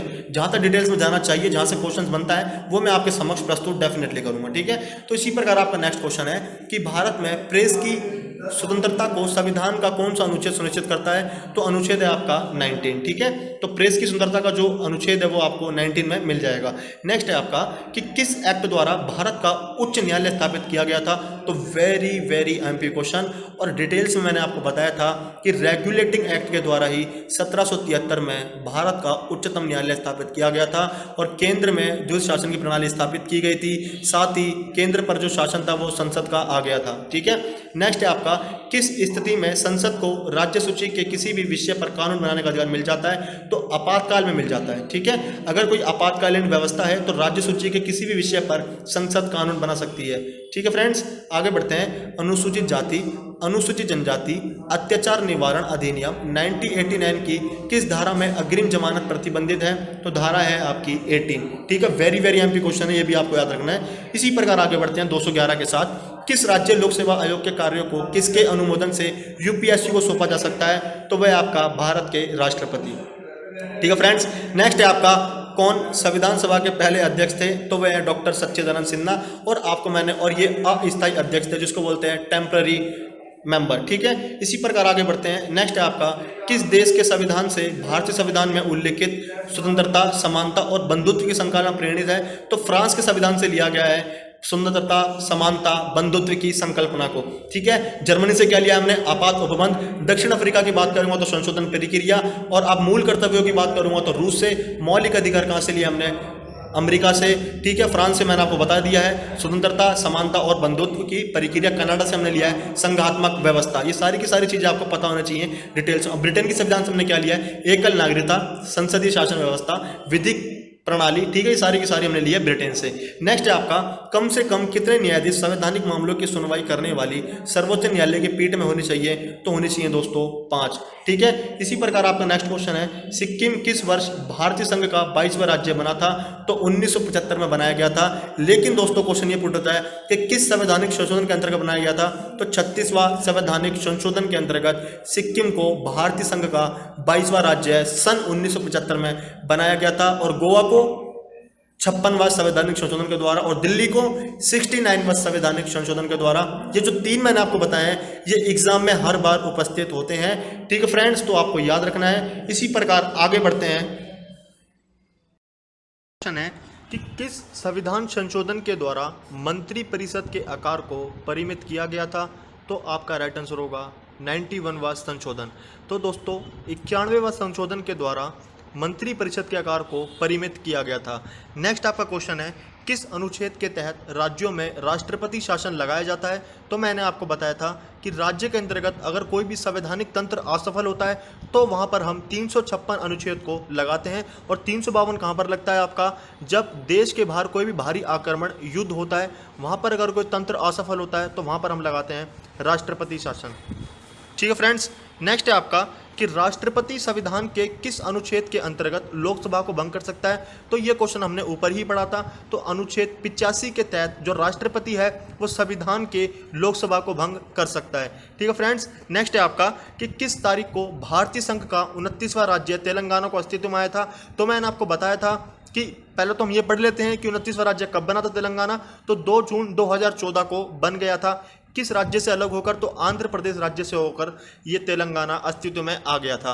ठीक है, लेकिन वर्तमान समय की अगर मैं बात बताऊं आपको, ऊपर भी मैंने आपको बताया था कि अब वर्तमान में 28 राज्य और 8 केंद्र शासित प्रदेशों का निर्माण हो चुका है। ठीक है, तो नेक्स्ट है आपका कि भारत के संविधान के किस अनुच्छेद के अधीन राज्यों के राज्यपाल को अध्यादेश जारी करने की शक्ति प्राप्त है? तो वह आर्टिकल है आपका 213। तो आर्टिकल 213 में भारत के अधीन जो राज्य होंगे उनके राज्यपाल को अध्यादेश जारी करने की शक्ति प्राप्त है। नेक्स्ट है आपका, किस भारतीय प्रधानमंत्री की मृत्यु देश से बाहर हुई थी? तो वो थे लाल बहादुर शास्त्री। तो लाल बहादुर शास्त्री की मृत्यु हुई थी देश के बाहर। ठीक है फ्रेंड्स, आगे बढ़ते हैं। नेक्स्ट है आपका कि संविधान के किस अनुच्छेद में राज्यपाल को जानकारी देने के संबंध में मुख्यमंत्री के कर्तव्यों का वर्णन है? तो वह अनुच्छेद है आपका 167। ठीक है फ्रेंड्स, तो 167 के तहत ही राज्यपाल को जानकारी देने के संबंध में मुख्यमंत्री कर्तव्यों का वर्णन किया गया है। नेक्स्ट है आपका, किससे भारतीय संविधान के अनुच्छेद 368 का संबंध है? तो मैंने आपको बताया था संविधान संशोधन की प्रक्रिया 368 में वर्णित है, और ये हमने जो संशोधन प्रक्रिया है दक्षिण अफ्रीका से ली है। नेक्स्ट है आपका कि भारतीय संविधान की कौन सी अनुसूची असम, मेघालय, त्रिपुरा और मिजोरम के जनजातीय क्षेत्रों के प्रशासन के बारे में उपबंध करती है? तो मैंने आपको ऊपर बड़ी ही डिटेल में बताया था, वह है आपकी 6ठी अनुसूची। ठीक है, और 6ठी अनुसूची में आपको इन राज्यों के नाम याद रखने हैं, असम, मेघालय, त्रिपुरा और मिजोरम। यहाँ की जो जनजाति है वहाँ के क्षेत्रों के प्रशासन के बारे में उल्लेख किया गया है अनुसूची 6 में। जैसा कि नेक्स्ट आपका क्वेश्चन है, झारखंड राज्य की पहली सरकार किस पार्टी की थी? तो आपका राइट आंसर होगा भारतीय जनता पार्टी, जिसको बोलते हैं बीजेपी। नेक्स्ट है आपका, तेलंगाना राज्य का निर्माण कब हुआ था? तो 2 जून 2014 को आंध्र प्रदेश से अलग होकर तेलंगाना राज्य का नवनिर्मित राज्य बना था। नेक्स्ट है आपका, क्रिमिनल ट्राइब्स एक्ट कब अधिनियमित हुआ था? तो 1871 में हुआ था आपका क्रिमिनल ट्राइब्स एक्ट। ठीक है, तो वेरी वेरी एमपी क्वेश्चन है, तो आपको याद करना है। नेक्स्ट है, कहाँ राजस्थान के उच्च न्यायालय का मुख्यालय स्थित है? ठीक है, तो आपको मिलेगा वो जोधपुर में। तो जोधपुर में है हमारा मुख्यालय राजस्थान का। नेक्स्ट है आपका, सर्वप्रथम किस राज्य में बलवंत राय मेहता समिति की सिफारिशों के अनुसार पंचायती राज व्यवस्था स्थापित की गई थी? मैंने आपको बताया था राजस्थान के नागौर जिले में। ठीक है, 1959 में। उसके बाद कहाँ पर? आंध्र प्रदेश में। तो इसी प्रकार आगे बढ़ते हैं। किस दिन भारत में सूचना का अधिकार अधिनियम को राष्ट्रपति की अनुमति मिली? तो 15 जून 2005 को। जैसा कि आगे बढ़ते हैं, 231 हमारा क्वेश्चन है कि संविधान की किस सूची के अंतर्गत शिक्षा आती है? तो समवर्ती सूची के अंतर्गत आती है। पहले शिक्षा को दोस्तों राज्य सूची के अंतर्गत रखा गया था, लेकिन 42वें संवैधानिक संशोधन के द्वारा शिक्षा को राज्य सूची से निकालकर समवर्ती सूची में डाल दिया गया। ठीक है, तो नेक्स्ट, और समवर्ती सूची कहां से ली गई है? ऑस्ट्रेलिया के संविधान से। आगे बढ़ते हैं कि भारतीय संविधान में उल्लेखित स्वतंत्रता, समानता और बंधुत्व की संकल्पना किस देश के संविधान से प्रेरित है? तो मैंने आपको बताया था फ्रांस से ली गई है स्वतंत्रता, समानता और बंधुत्व। बंधुत्व को बोलते हैं दोस्तों भाईचारा। तो नेक्स्ट है आपका, किस संशोधन को मिनी कॉन्स्टिट्यूशन भी कहा जाता है? तो दोस्तों very very very imp question है। तो 42वां संवैधानिक संशोधन को हम छोटे संविधान के रूप में भी जानते हैं। ठीक है, तो मिनी कॉन्स्टिट्यूशन की तो संज्ञा दी गई है किस संशोधन को? तो 42वां संवैधानिक संशोधन। वेरी वेरी एमपी क्वेश्चन है, ढंग से आपको उसको याद करना है। इसी प्रकार आगे बढ़ते हैं कि भारतीय संविधान में मौलिक अधिकार कहां से लिए गए हैं? तो अमेरिकी अधिकार से लिए गए हैं। जो मौलिक अधिकार है वो अमेरिका के संविधान से लिए गए हैं। ठीक है, और मौलिक अधिकार किस भाग में वर्णन है? तो भाग 3 में आपको मौलिक अधिकारों का वर्णन मिलेगा। ठीक है, अगर मैं अनुच्छेद की बात करूं तो किस अनुच्छेद से किस अनुच्छेद तक वर्णन है? तो 12 से 35 के मध्य में है मौलिक अधिकार। और भाग 4 में आता आपका राज्य के नीति निर्देशक तत्व, जिसका वर्णन है 36 से 51। और मैंने आपको बताया था जो 51A है वो मौलिक कर्तव्य से संबंधित है, जो कि रूस के संविधान से लिए गए हैं। ठीक है फ्रेंड्स, इन तीनों में कंफ्यूज नहीं होना। तो आगे बढ़ते हैं कि राज्यपाल की नियुक्ति संविधान के कौन से अनुच्छेद द्वारा की गई है? तो अनुच्छेद 155। तो अनुच्छेद 155 के द्वारा राज्यपाल की नियुक्ति संविधान के 155वें अनुच्छेद के द्वारा की गई है। नेक्स्ट है आपका, त्रिपुरा को कब भारत के पूर्ण राज्य का दर्जा मिला? तो 21 जनवरी 1972 को। तो 21 जनवरी 1972 को त्रिपुरा को भारत का पूर्ण राज्य का दर्जा पूर्णतः प्राप्त हो चुका था। इसी प्रकार आगे बढ़ते हैं कि बिना संसद का सदस्य बने कोई व्यक्ति अधिकतम कितने समय तक मंत्री परिषद का सदस्य रह सकता है? तो आपका 6 महीने तक। तो वेरी वेरी एमपी क्वेश्चन है। अगर कोई भी व्यक्ति संसद का सदस्य नहीं है लेकिन वह मंत्री परिषद का सदस्य 6 महीने तक बना रह सकता है। इसी प्रकार आगे बढ़ते हैं दोस्तों, किसने 73वें संवैधानिक संशोधन का संबंध है? तो पंचायती राज से संबंधित है 73वां संवैधानिक संशोधन। और आपको मैंने काफी डिटेल्स में ऊपर पढ़ा भी दिया है। और 74वां जो संवैधानिक संशोधन है उसमें क्या हमारा नगर पालिका। इसी प्रकार हमारा नेक्स्ट क्वेश्चन बनता है, किसने भारतीय संविधान के अनुच्छेद 36 से 51 संबंधित है? तो वह आपका नीति निर्देशक सिद्धांत। अभी मैंने आपको हाल फिलहाल में बताया कि 36 से 51 वर्णित है नीति निर्देशक सिद्धांत, ये आयरलैंड के संविधान से लिए गए हैं। ठीक है, नेक्स्ट आगे बढ़ते हैं कि संविधान के किस अनुच्छेद में लोकसभा में एंग्लो इंडियन समुदाय के लिए प्रतिनिधित्व का प्रावधान किया गया है? तो आपका राइट आंसर होगा अनुच्छेद 331। वेरी वेरी इंपॉर्टेंट क्वेश्चन है। तो अनुच्छेद 331 के अनुसार लोकसभा में जो एंग्लो इंडियन चुने जाते हैं या उनका प्रतिनिधित्व किया जाता है तो वह अनुच्छेद 331 के तहत ही किया जाता है। ठीक है, तो आगे बढ़ते हैं कि संविधान के किस अनुच्छेद के अंतर्गत भारत सरकार ने भारत रत्न और पद्मश्री सम्मानों का प्रारंभ किया? तो अनुच्छेद 18 के तहत। और मैंने आपको ऊपर काफी डिटेल्स में इसके बारे में बताया है। जैसे कि आगे बढ़ते हैं, और मैंने आपको यह भी बताया था कि समानता का जो अधिकार है वो 14 से 18 के मध्य में गिवन है। नेक्स्ट है आपका, किसने उद्देश्य प्रस्ताव के आधार पर भारतीय संविधान की उद्देशिका या प्रस्तावना बनाई गई थी? तो यह बनाई थी पंडित जवाहरलाल नेहरू। और मैंने आपको यह भी बताया था प्रस्तावना क्या होता है? किसी भी संविधान का जो प्रारंभ है या संविधान का जो परिचय है उसे ही बोलते हैं हम प्रस्तावना। ठीक है, और प्रस्तावना में कुछ वर्ष जोड़े गए थे, जैसे कि मैंने बताया था समाजवादी, पंथ निरपेक्ष, अखंडता। ये किस संवैधानिक संशोधन के द्वारा जोड़े गए थे? तो 44वां संवैधानिक संशोधन के द्वारा इन्हें जोड़ा गया था। ठीक है फ्रेंड्स, आगे बढ़ते हैं कि भारत की केंद्रीय मंत्री परिषद किसके प्रति उत्तरदायी होती है? तो वह होती है आपकी लोकसभा के प्रति उत्तरदायी। नेक्स्ट है आपका दोस्तों, किस देश के संविधान से भारत के संविधान में उद्देशिका का विचार लिया गया?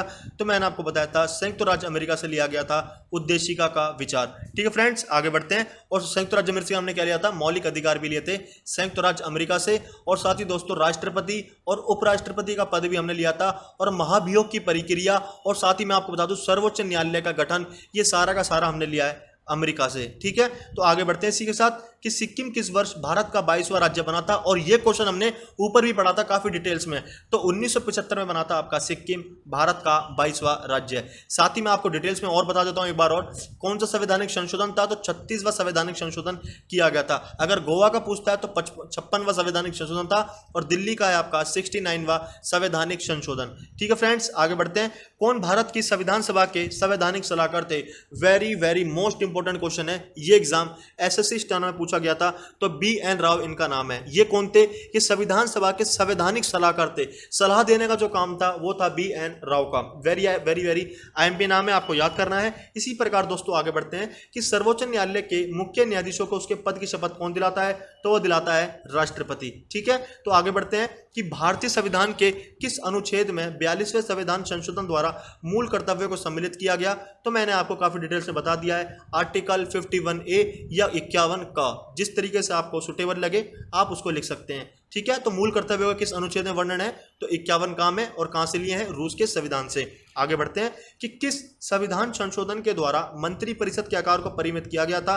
तो मैंने आपको पहले ही बताया था, 91वां संशोधन। ये क्वेश्चन बार बार क्यों आ रहे हैं? आपको लगता होगा ये गलती से रिपीट हो रहे हैं, नहीं, ये क्वेश्चंस कहीं ना कहीं बार बार किसी ना किसी एग्जाम में दोबारा रिपीट हुआ, इसलिए इन क्वेश्चंस की अहमियत और भी बढ़ जाती है फ्रेंड्स। तो आपको इन क्वेश्चंस को दिमाग में डाल लेना है ताकि आगे आने वाले हर कॉम्पिटेटिव एग्जाम में हमारा नंबर नहीं छूटे। नेक्स्ट है आपका कि संविधान के किस अनुच्छेद के अंतर्गत राष्ट्रपति लोकसभा को भंग कर सकता है? तो ये दोबारा आ गया 85 के तहत। नेक्स्ट है आपका कि संविधान के किस अनुच्छेद में व्यवस्था की गई कि राज्य प्राथमिक स्तर पर मातृभाषा में शिक्षा की व्यवस्था करेगा?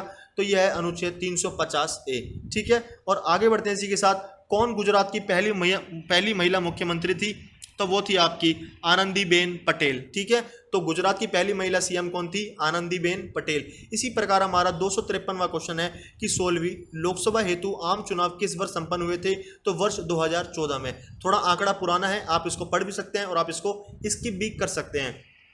नेक्स्ट है आपका कि कौन स्वतंत्र भारत के पहले मुख्य चुनाव आयुक्त थे? मैंने आपको डिटेल से बताया था, सुकुमार जो सेन थे वो स्वतंत्र भारत के पहले मुख्य चुनाव आयुक्त थे। ठीक है फ्रेंड्स, आगे बढ़ते हैं। कौन संविधान सभा की प्रारूप समिति के अध्यक्ष थे? पहले तो आपको पता होना चाहिए प्रारूप का मतलब क्या होता है। संविधान सभा के प्रारूप का मतलब होता है उसको जो रूप दिया है, जिसको आकार दिया है, तो वो किसने दिया था? BR अम्बेडकर। और BR जो अम्बेडकर है, सर्वाधिक जो योगदान है संविधान को बनाने में, सर्वाधिक योगदान इन्हीं का माना जाता है। ठीक है फ्रेंड्स, तो आगे बढ़ते हैं। राज्यसभा का सदस्य बनने हेतु न्यूनतम आयु कितने वर्ष निर्धारित की गई? तो 30 वर्ष निर्धारित की गई है राज्यसभा का अगर आपको सदस्य बनना है।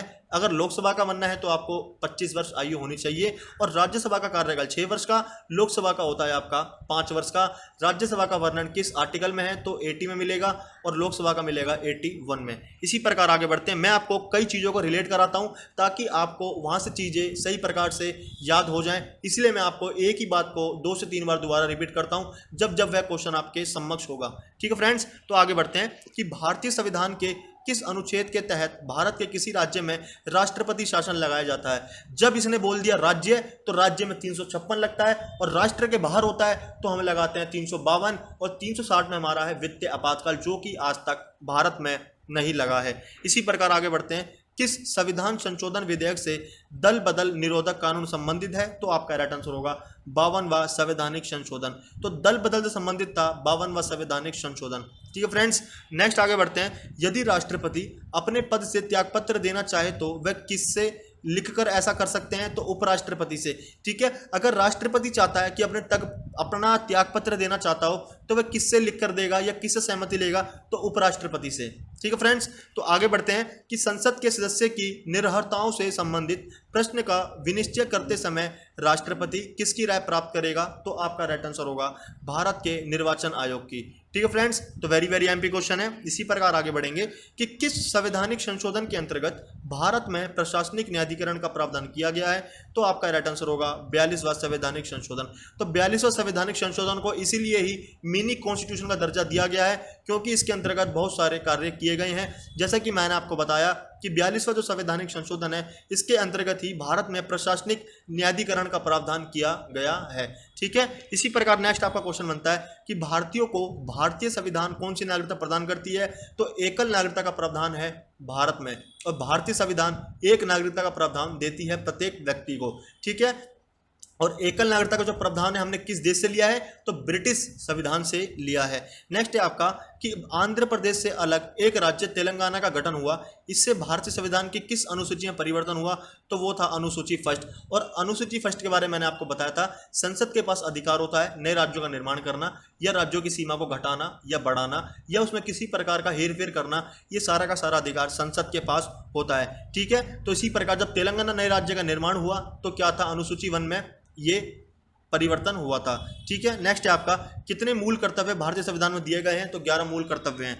ठीक है, इसी प्रकार हमारा नेक्स्ट क्वेश्चन है महाधिवक्ता की नियुक्ति किसके द्वारा की जाती है, तो आपका राइट आंसर होगा राज्यपाल द्वारा। आप गलत मत कर देना कहीं राष्ट्रपति को आप विकल्प में चुने, तो राष्ट्रपति को हमें नहीं चुनना, हमें महाधिवक्ता की नियुक्ति पूछेगा तो राज्यपाल को क्लिक करना है आपको। ठीक है फ्रेंड्स, तो दोनों में कंफ्यूज नहीं होना। तो आगे बढ़ते हैं इसी के साथ कि भारतीय संविधान की किस सूची में जन स्वास्थ्य तथा स्वच्छता, अस्पताल एवं औषधालय आते हैं, तो राज्य सूची के अंतर्गत आते हैं। ठीक है फ्रेंड्स, नेक्स्ट है आपका कौन सा भारत का अंतिम अपीलीय न्यायालय है, तो आपका राइट आंसर होगा उच्चतम न्यायालय। ठीक है, तो वेरी वेरी एमपी क्वेश्चन है। इसी प्रकार आगे बढ़ेंगे कि राष्ट्रपति के विरुद्ध महाभियोग के लिए लिखित नोटिस कम से कम कितने दिन पूर्व प्राप्त होना चाहिए, तो मैंने आपको बताया था 14 दिन पहले। ठीक है फ्रेंड्स, नेक्स्ट है आपका स्वतंत्र भारत के पहले विदेश मंत्री कौन थे, तो वो थे जवाहरलाल नेहरू।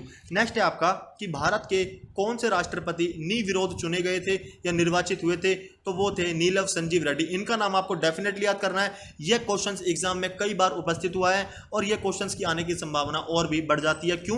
क्योंकि ये भारत के ऐसे राष्ट्रपति थे जो निर्विरोध निर्वाचित हुए थे, जिनका नाम था नीलम संजीव रेड्डी। नेक्स्ट है आपका कोई विधेयक धन विधेयक है या नहीं, इसका निर्णय कौन करता है, तो इसका निर्णय करता है लोकसभा का अध्यक्ष। ठीक है फ्रेंड्स, नेक्स्ट है आपका कि राज्यपाल किस व्यक्ति को रिपोर्ट करते हैं, तो आपका राइट आंसर होगा भारत के राष्ट्रपति। भारत के राष्ट्रपति के साथ सीधा संपर्क होता है राज्यपाल का। ठीक है, तो कोई भी अगर रिपोर्ट प्रस्तुत करनी होगी तो राज्यपाल राष्ट्रपति को करेगा। इसी प्रकार हमारा नेक्स्ट क्वेश्चन बनता है कि किस वर्ष दीवानी और निजामत की सदर अदालतों के स्थान पर कलकत्ता, बॉम्बे और मद्रास उच्च न्यायालयों की स्थापना की गई थी, तो वो था आपका 1861 में। ठीक है फ्रेंड्स, तो नेक्स्ट है आपका संविधान का अनुच्छेद 312 किससे संबंधित है, तो आपका राइट आंसर होगा अखिल भारतीय सेवाओं से। तो वेरी वेरी एमपी क्वेश्चन है, तो अखिल भारतीय सेवाओं से संबंधित है आपका संविधान का अनुच्छेद 312। ठीक है, और 315 में क्या है, संघ लोक सेवा आयोग। ठीक है, दोनों में आपको डिफरेंस याद करना है। नेक्स्ट है आपका किस नाम से भारतीय संसद के अपर हाउस जिसे बोलते हैं उच्च सदन से जाना जाता है, तो मैंने आपको बताया भी था कि राज्यसभा को हम उच्च सदन के नाम से जानते हैं, बल्कि लोकसभा को निम्न सदन का दर्जा दिया गया है। और राज्यसभा का कार्यकाल 6 वर्ष का मैंने आपको बताया था और लोकसभा का 5 वर्ष का। ठीक है, नेक्स्ट आगे बढ़ते हैं। आंध्र प्रदेश से अलग तेलंगाना के गठन से भारतीय संविधान की किस अनुसूची में परिवर्तन हुआ। ठीक है, तो आपने देखा क्वेश्चन को किस तरीके से घुमाना टीसीएस, तो इसी प्रकार से अपना माइंड को आपको सेटअप करना है और इसी सेटअप के आधार पर ही आपको सही विकल्प को चुनना है। तो मैंने आपको बता दिया था कि अनुसूची फर्स्ट में ही या अनुसूची 1 भी बोल सकते हो आप, तो अगर नए राज्यों का निर्माण होगा तो वो अनुसूची फर्स्ट के तहत ही परिवर्तन हुआ है। ठीक है फ्रेंड्स, आगे बढ़ते हैं। कितने मूल कर्तव्य भारतीय संविधान में दिए गए हैं, तो 11 हैं। नेक्स्ट है आपका किस देश के संविधान से भारतीय संविधान में राज्य की नीति निर्देशक तत्व लिए गए हैं, ये आप बताओ अब। तो मैंने आपको यह भी बताया था कि जो राज्य के नीति निर्देशक तत्व है ये आयरलैंड के संविधान से लिए गए हैं।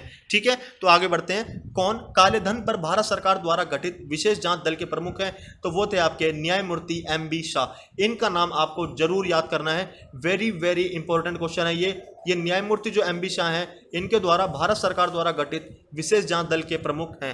ठीक है फ्रेंड्स, नेक्स्ट है आपका किस दिन संविधान सभा की प्रथम बैठक हुई थी, तो 9 दिसंबर 1946 को संविधान सभा की प्रथम बैठक हुई थी और इसके अध्यक्ष कौन थे, तो वो थे आपके डॉक्टर सच्चिदानंद सिन्हा। ठीक है, दिन था आपका सोमवार, प्रातः 11 बजे और साथ ही आपको बता दूं जगह थी दिल्ली में कहां पर, चैम्बर ऑफ कॉमर्स पुस्तकालय भवन में की गई थी। ठीक है, काउंसिल ऑफ चैम्बर के पुस्तकालय भवन में इस सभा का आयोजन किया गया था और 2 दिन के पश्चात ही मतलब 11 दिसंबर 1940 को परमानेंट सदस्य चुन लिया गया था डॉक्टर राजेंद्र प्रसाद, जो कि हमारे फर्स्ट प्रेसिडेंट थे। ठीक है फ्रेंड्स, ज़्यादा डिटेल में नहीं जाएंगे, आगे बढ़ते हैं। संविधान का कौन सा भाग संविधान की आत्मा कहलाता है, लेकिन क्वेश्चन मैंने आपको यह भी बताया था कि संवैधानिक उपचारों का अधिकार इसको कहा किसने था, इसको कहा था डॉक्टर BR अम्बेडकर ने। तो डॉक्टर BR अम्बेडकर ने ही भारतीय संविधान का जो भाग था संवैधानिक उपचारों को, तो इसको कहा था भारत की आत्मा और भारत का हृदय, या संविधान की आत्मा या संविधान का हृदय। ठीक है, दोनों प्रकार से आपको क्वेश्चन दे सकते हैं। किस अनुच्छेद में, अनुच्छेद भी आपको याद करना है, 32वां अनुच्छेद में है। ठीक है, और 5 रिटों का प्रावधान भी किया गया था, जैसे कि मैंने आपको बताया था, बंदी प्रत्यक्षण है, परमादेश है, उत्प्रेषण है, अधिकार परीक्षा है, ठीक है, और प्रतिषेध है। ठीक है, इस प्रकार से आपके 5 रिट थे। तो नेक्स्ट है आपका किस देश के संविधान से भारतीय संविधान में मंत्रिमंडलीय सरकार के प्रावधान लिए गए हैं, तो आपका राइट आंसर होगा ब्रिटिश संविधान से। तो ब्रिटिश संविधान से लिया है हमने मंत्रिमंडलीय सरकार, और संसदीय शासन व्यवस्था, एकल नागरिकता, विधिक अधिकार सारे के सारे लिए हमने ब्रिटिश संविधान से। नेक्स्ट है आपका केंद्र सूची, राज्य सूची और वित्तीय सूची का विवरण संविधान में कहां पर है? तो 7वीं अनुसूची में मिलेगा आपको। केंद्र सूची, राज्य सूची और समवर्ती सूची का विवरण। क्यों? क्योंकि शक्तियों का विकेंद्रीकरण किया गया है 7वीं अनुसूची में। और 8वीं अनुसूची में क्या है, यह भी आपको याद होना चाहिए, 22 भाषाओं का उल्लेख किया गया है 8वीं अनुसूची में। ठीक है फ्रेंड्स, नेक्स्ट है आपका इसी प्रकार निःशुल्क एवं अनिवार्य शिक्षा विधेयक को भारतीय संसद ने किस वर्ष पारित किया था? तो 2009 में। इसी प्रकार नेक्स्ट है आपका हिंदी, नेपाली, गुजराती तथा राजस्थानी में से कौन सी भाषा संविधान की 8वीं अनुसूची में शामिल नहीं है? इतना इंपॉर्टेंट क्वेश्चन है, इतना इंपॉर्टेंट क्वेश्चन है कि आपको इसको आंख बंद करके याद करना पड़ेगा। क्यों? क्योंकि इसके एग्जाम में कई बार उपस्थित हुआ है। तो इस प्रकार दोस्तों 8वीं अनुसूची में राजस्थानी जो भाषा है वो सम्मिलित नहीं है। हिंदी, नेपाली, गुजराती ये तीनों सम्मिलित हैं 8वीं अनुसूची में। ठीक है, और कितनी भाषाओं का उल्लेख है? 22 भाषाओं का उल्लेख किया गया है जिसमें राजस्थानी नहीं है। इसी प्रकार आगे बढ़ते हैं, किसके भारतीय संविधान का अनुच्छेद 14 संबंधित है? किससे है? तो कानून के समक्ष समानता है। मैंने आपको पूरा डिटेल्स में समझाया था। जो अनुच्छेद 14 है, 14 से 18 में गिवन है समानता का अधिकार, लेकिन इसने केवल पूछा 14। तो 14 में क्या है? कानून के समक्ष सभी व्यक्ति समान है। नेक्स्ट है आपका कि सर्वोच्च न्यायालय का न्यायाधीश अपना त्यागपत्र किसे देता है? तो आपका राइट आंसर होगा राष्ट्रपति को। तो राष्ट्रपति को त्यागपत्र देगा आपका सर्वोच्च न्यायालय का न्यायाधीश। नेक्स्ट है दोस्तों, किस वर्ष झारखंड राज्य का निर्माण हुआ था? तो 2000 में किया गया था झारखंड राज्य का निर्माण। नेक्स्ट है आपका किससे पूंछी आयोग का संबंध है? पुंछी आयोग है ये। तो पुंछी आयोग का जो संबंध है वो केंद्र और राज्य से संबंध है, पुंछी आयोग का संबंध। नेक्स्ट है दोस्तों, संविधान के किस अनुच्छेद से संवैधानिक उपचारों का अधिकार संबंधित है? तो मैंने आपको बताया था आर्टिकल 32 में संवैधानिक उपचारों का वर्णन किया गया है, जिससे संविधान की आत्मा और हृदय भी कहा है डॉक्टर BR अम्बेडकर ने। इसी प्रकार दोस्तों आगे बढ़ते हैं, किस अनुच्छेद के अनुसार राज्य विधान परिषद बनाई या समाप्त की जा सकती है? तो आपका राइट आंसर होगा अनुच्छेद 169। तो 169 के तहत ही राज्य विधान परिषद बनाई भी जा सकती है और समाप्त भी की जा सकती है। वेरी IMP अनुच्छेद है ये 169। ठीक है, तो इसी प्रकार हम आगे बढ़ते हैं कि भारतीय संविधान की कौन सी अनुसूची दल बदल निरोध से संबंधित है? तो आपका राइट आंसर होगा 10वीं अनुसूची। ठीक है, तो 10वीं अनुसूची से संबंधित है आपका दल बदल अधिनियम। ठीक है, और आपको यह पता होना चाहिए, और भारत में जो प्रथम संवैधानिक संशोधन हुआ था वो हुआ था आपका भूमि सुधारों से। ठीक है फ्रेंड्स, नेक्स्ट है आपका किस तारीख से भारतीय स्वतंत्रता अधिनियम 1947 प्रभावी हुआ था? तो 14 अगस्त 1947 से। क्यों? क्योंकि लॉर्ड माउंटबेटन योजना के द्वारा भारत और पाकिस्तान दो नए राष्ट्रों का निर्माण हो चुका था, जिसमें 389 सदस्यों की संख्या निर्धारित की गई थी। जब भारत और पाकिस्तान का विभाजन हुआ तब 292 सदस्य रह गए थे। इसलिए यह क्वेश्चन आपका पुट रखा गया है कि किस तारीख से भारतीय स्वतंत्रता अधिनियम 1947 प्रभावी हुआ? तो 14 अगस्त 1947 को हो चुका था। ठीक है, तो इसी प्रकार आगे बढ़ते हैं कि राष्ट्रपति को अपना त्यागपत्र किसे प्रस्तुत करना होता है? तो आपका राइट आंसर होगा उपराष्ट्रपति को। ठीक है, अगर उपराष्ट्रपति को त्यागपत्र देना तो राष्ट्रपति को देगा, अगर राष्ट्रपति को त्यागपत्र देना होगा तो वह उपराष्ट्रपति को लिखकर देगा। नेक्स्ट है आपका संविधान का कौन सा अनुच्छेद अस्पृश्यता का निषेध करता है? अस्पृश्यता का माने क्या होता है? छुआछूत को। तो अनुच्छेद है आपका 17। ठीक है, इसको डिटेल से मैंने आपको पढ़ाया था। इसी प्रकार आगे बढ़ते हैं, संविधान में 11वीं अनुसूची किस संविधान संशोधन के द्वारा जोड़ी गई थी? तो 73वां संवैधानिक संशोधन। ठीक है, और 74वां किससे था? नगर पालिका से। ठीक है, जो 12वीं अनुसूची में जिसका वर्णन है। वेरी IMP क्वेश्चन है। इसी प्रकार आगे बढ़ते हैं, संविधान के अनुसार यदि विधान परिषद धन विधेयक को रोक लेता है तथा इसे वापस करने से मना कर देता है तो कितने दिन के बाद विधेयक को दोनों सदनों से पारित माना जाएगा? तो 14 दिन के बाद। वेरी IMP क्वेश्चन है भी। नेक्स्ट आगे बढ़ते हैं कि भारतीय संविधान में किस देश से केंद्र राज्य संबंध के प्रावधान लिए गए हैं?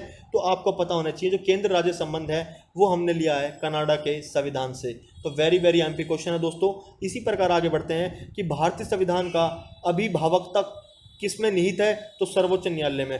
भारतीय संविधान कहां पर, मतलब भारतीय संविधान जो है उसको सर्वाधिक ऊंचा किसके द्वारा माना गया है? तो सर्वोच्च न्यायालय। सर्वोच्च न्यायालय से कोई भी ऊपर नहीं है, और संविधान की रक्षा करने का जो अधिकार है वो है आपका सर्वोच्च न्यायालय का। और सर्वोच्च न्यायालय किस अनुच्छेद में वर्णन है? तो 124 में। इसी प्रकार आगे बढ़ते हैं, किस अनुच्छेद में प्रावधान है कि संसद किसी भी राज्य की सीमाओं को परिवर्तन कर सकेगी तथा क्षेत्रफल बढ़ा सकेगी? तो अनुच्छेद 3 में है। क्यों? मैंने आपको बताया था भाग 1 में 1 से 4 के मध्य में अनुच्छेद आते हैं, जिसमें संघ और राज्य क्षेत्रों का पूर्णतः वर्णन किया गया है। कोई भी सीमा बढ़ानी है या नए राज्यों का निर्माण करना है, सीमा घटानी है या कोई भी हेरफेर करना है, तो हम 1 से 4 अनुच्छेद के मध्य में कर सकते हैं। और अनुच्छेद 1 से 4 किस भाग में है? भाग 1 में। ठीक है फ्रेंड्स। इसी प्रकार नेक्स्ट है आपका जम्मू कश्मीर राज्य की कितनी राजधानियां हैं? तो वह आपकी 2। इसी प्रकार नेक्स्ट है कि संसद के दोनों सदनों के बीच गतिरोध की स्थिति में संयुक्त अधिवेशन की अध्यक्षता कौन करता है? तो वह करता है आपका लोकसभा का अध्यक्ष। इसी प्रकार नेक्स्ट है दोस्तों कि हमारे संविधान का भाग 4A या बोलते हैं 4A किससे संबंधित है? तो मैंने आपको बताया था मौलिक कर्तव्यों से। तो मौलिक कर्तव्यों से मैंने आपको बताया था भाग 4A या भाग 4 का। ठीक है। और मौलिक कर्तव्य कहाँ से लिए गए हैं? रूस के संविधान से। और अगर भाग 4 की बात करूंगा तो उसमें है राज्य के नीति निर्देशक सिद्धांत, जिनका वर्णन 36 से 51 के मध्य में स्थित है। नेक्स्ट है आपका कि संविधान संशोधन करने के विधेयक को वीटो करने की राष्ट्रपति की शक्ति किस संशोधन द्वारा छीन ली गई? तो 24वां संवैधानिक संशोधन के द्वारा। वेरी वेरी एमपी क्वेश्चन है। नेक्स्ट है आपका कि भारतीय संविधान पूर्ण रूप से किस दिन लागू हुआ? तो 26 जनवरी 1950 को। ठीक है फ्रेंड्स। नेक्स्ट है आपका कि राष्ट्रपति उपराष्ट्रपति दोनों के नहीं होने पर भारत के राष्ट्रपति के रूप में कौन कार्य करता है? तो वह करता है मुख्य न्यायाधीश। अगर मान लो राष्ट्रपति भी नहीं है और उपराष्ट्रपति भी नहीं है तो दोनों पर किसका शासन कर सकता है? तो वह करेगा आपका मुख्य न्यायाधीश। ठीक है। तो आपको यह पता होना चाहिए कि अगर राष्ट्रपति भी अपने कार्य पर नहीं है और उपराष्ट्रपति अभी कार्य पर नहीं है तो उस पद को संभालेगा मुख्य न्यायाधीश। ठीक है फ्रेंड्स। नेक्स्ट है आपका नियंत्रक एवं महालेखा परीक्षक द्वारा दी गई टिप्पणियों पर कार्रवाई करने की अंतिम जिम्मेवारी किसकी है? यह क्वेश्चन हमने सेम ऊपर पढ़ा था, यह क्वेश्चन दोबारा एग्जाम में आया तो इसीलिए यह क्वेश्चन भी इंपॉर्टेंट बन गया। तो संसद के द्वारा नियंत्रक एवं महालेखा परीक्षक दी गई टिप्पणियों पर कार्रवाई करने की अंतिम जिम्मेवारी होती है। और संसद का वर्णन किसमें है? 79 आर्टिकल में है। और संसद किससे मिलकर बनती है? लोकसभा, राज्यसभा और राष्ट्रपति से। ठीक है दोस्तों। तो ये हमारा जो सेशन था पॉलिटिकल साइंस के 300 बेस्ट क्वेश्चन जो आज हमने कवर किए हैं, ये इतने बेस्ट क्वेश्चन है और इतनी डीप नॉलेज के साथ मैंने आपको इसको प्रोवाइड किया है।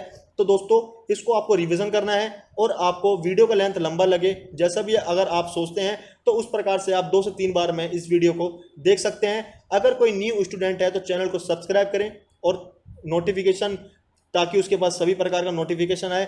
चैनल पर कमेंट करें और लाइक करना बिल्कुल भी ना भूलें। तो दोस्तों ये हमने आज बेस्ट 300 क्वेश्चंस को कवर किया है। अगर मुझे इस पर रिस्पांस अच्छा रहा, लोगों के कमेंट्स आए, तो मैं इसके ऊपर आगे और क्वेश्चंस को करने का निर्णय लूंगा और हम उस और क्वेश्चंस को बेस्ट से बेस्ट और डीप नॉलेज के साथ कवर करेंगे जो आपके लिए सफल साबित हो सकता है किसी भी कॉम्पिटिटिव एग्जाम को क्वालिफाई करने के लिए।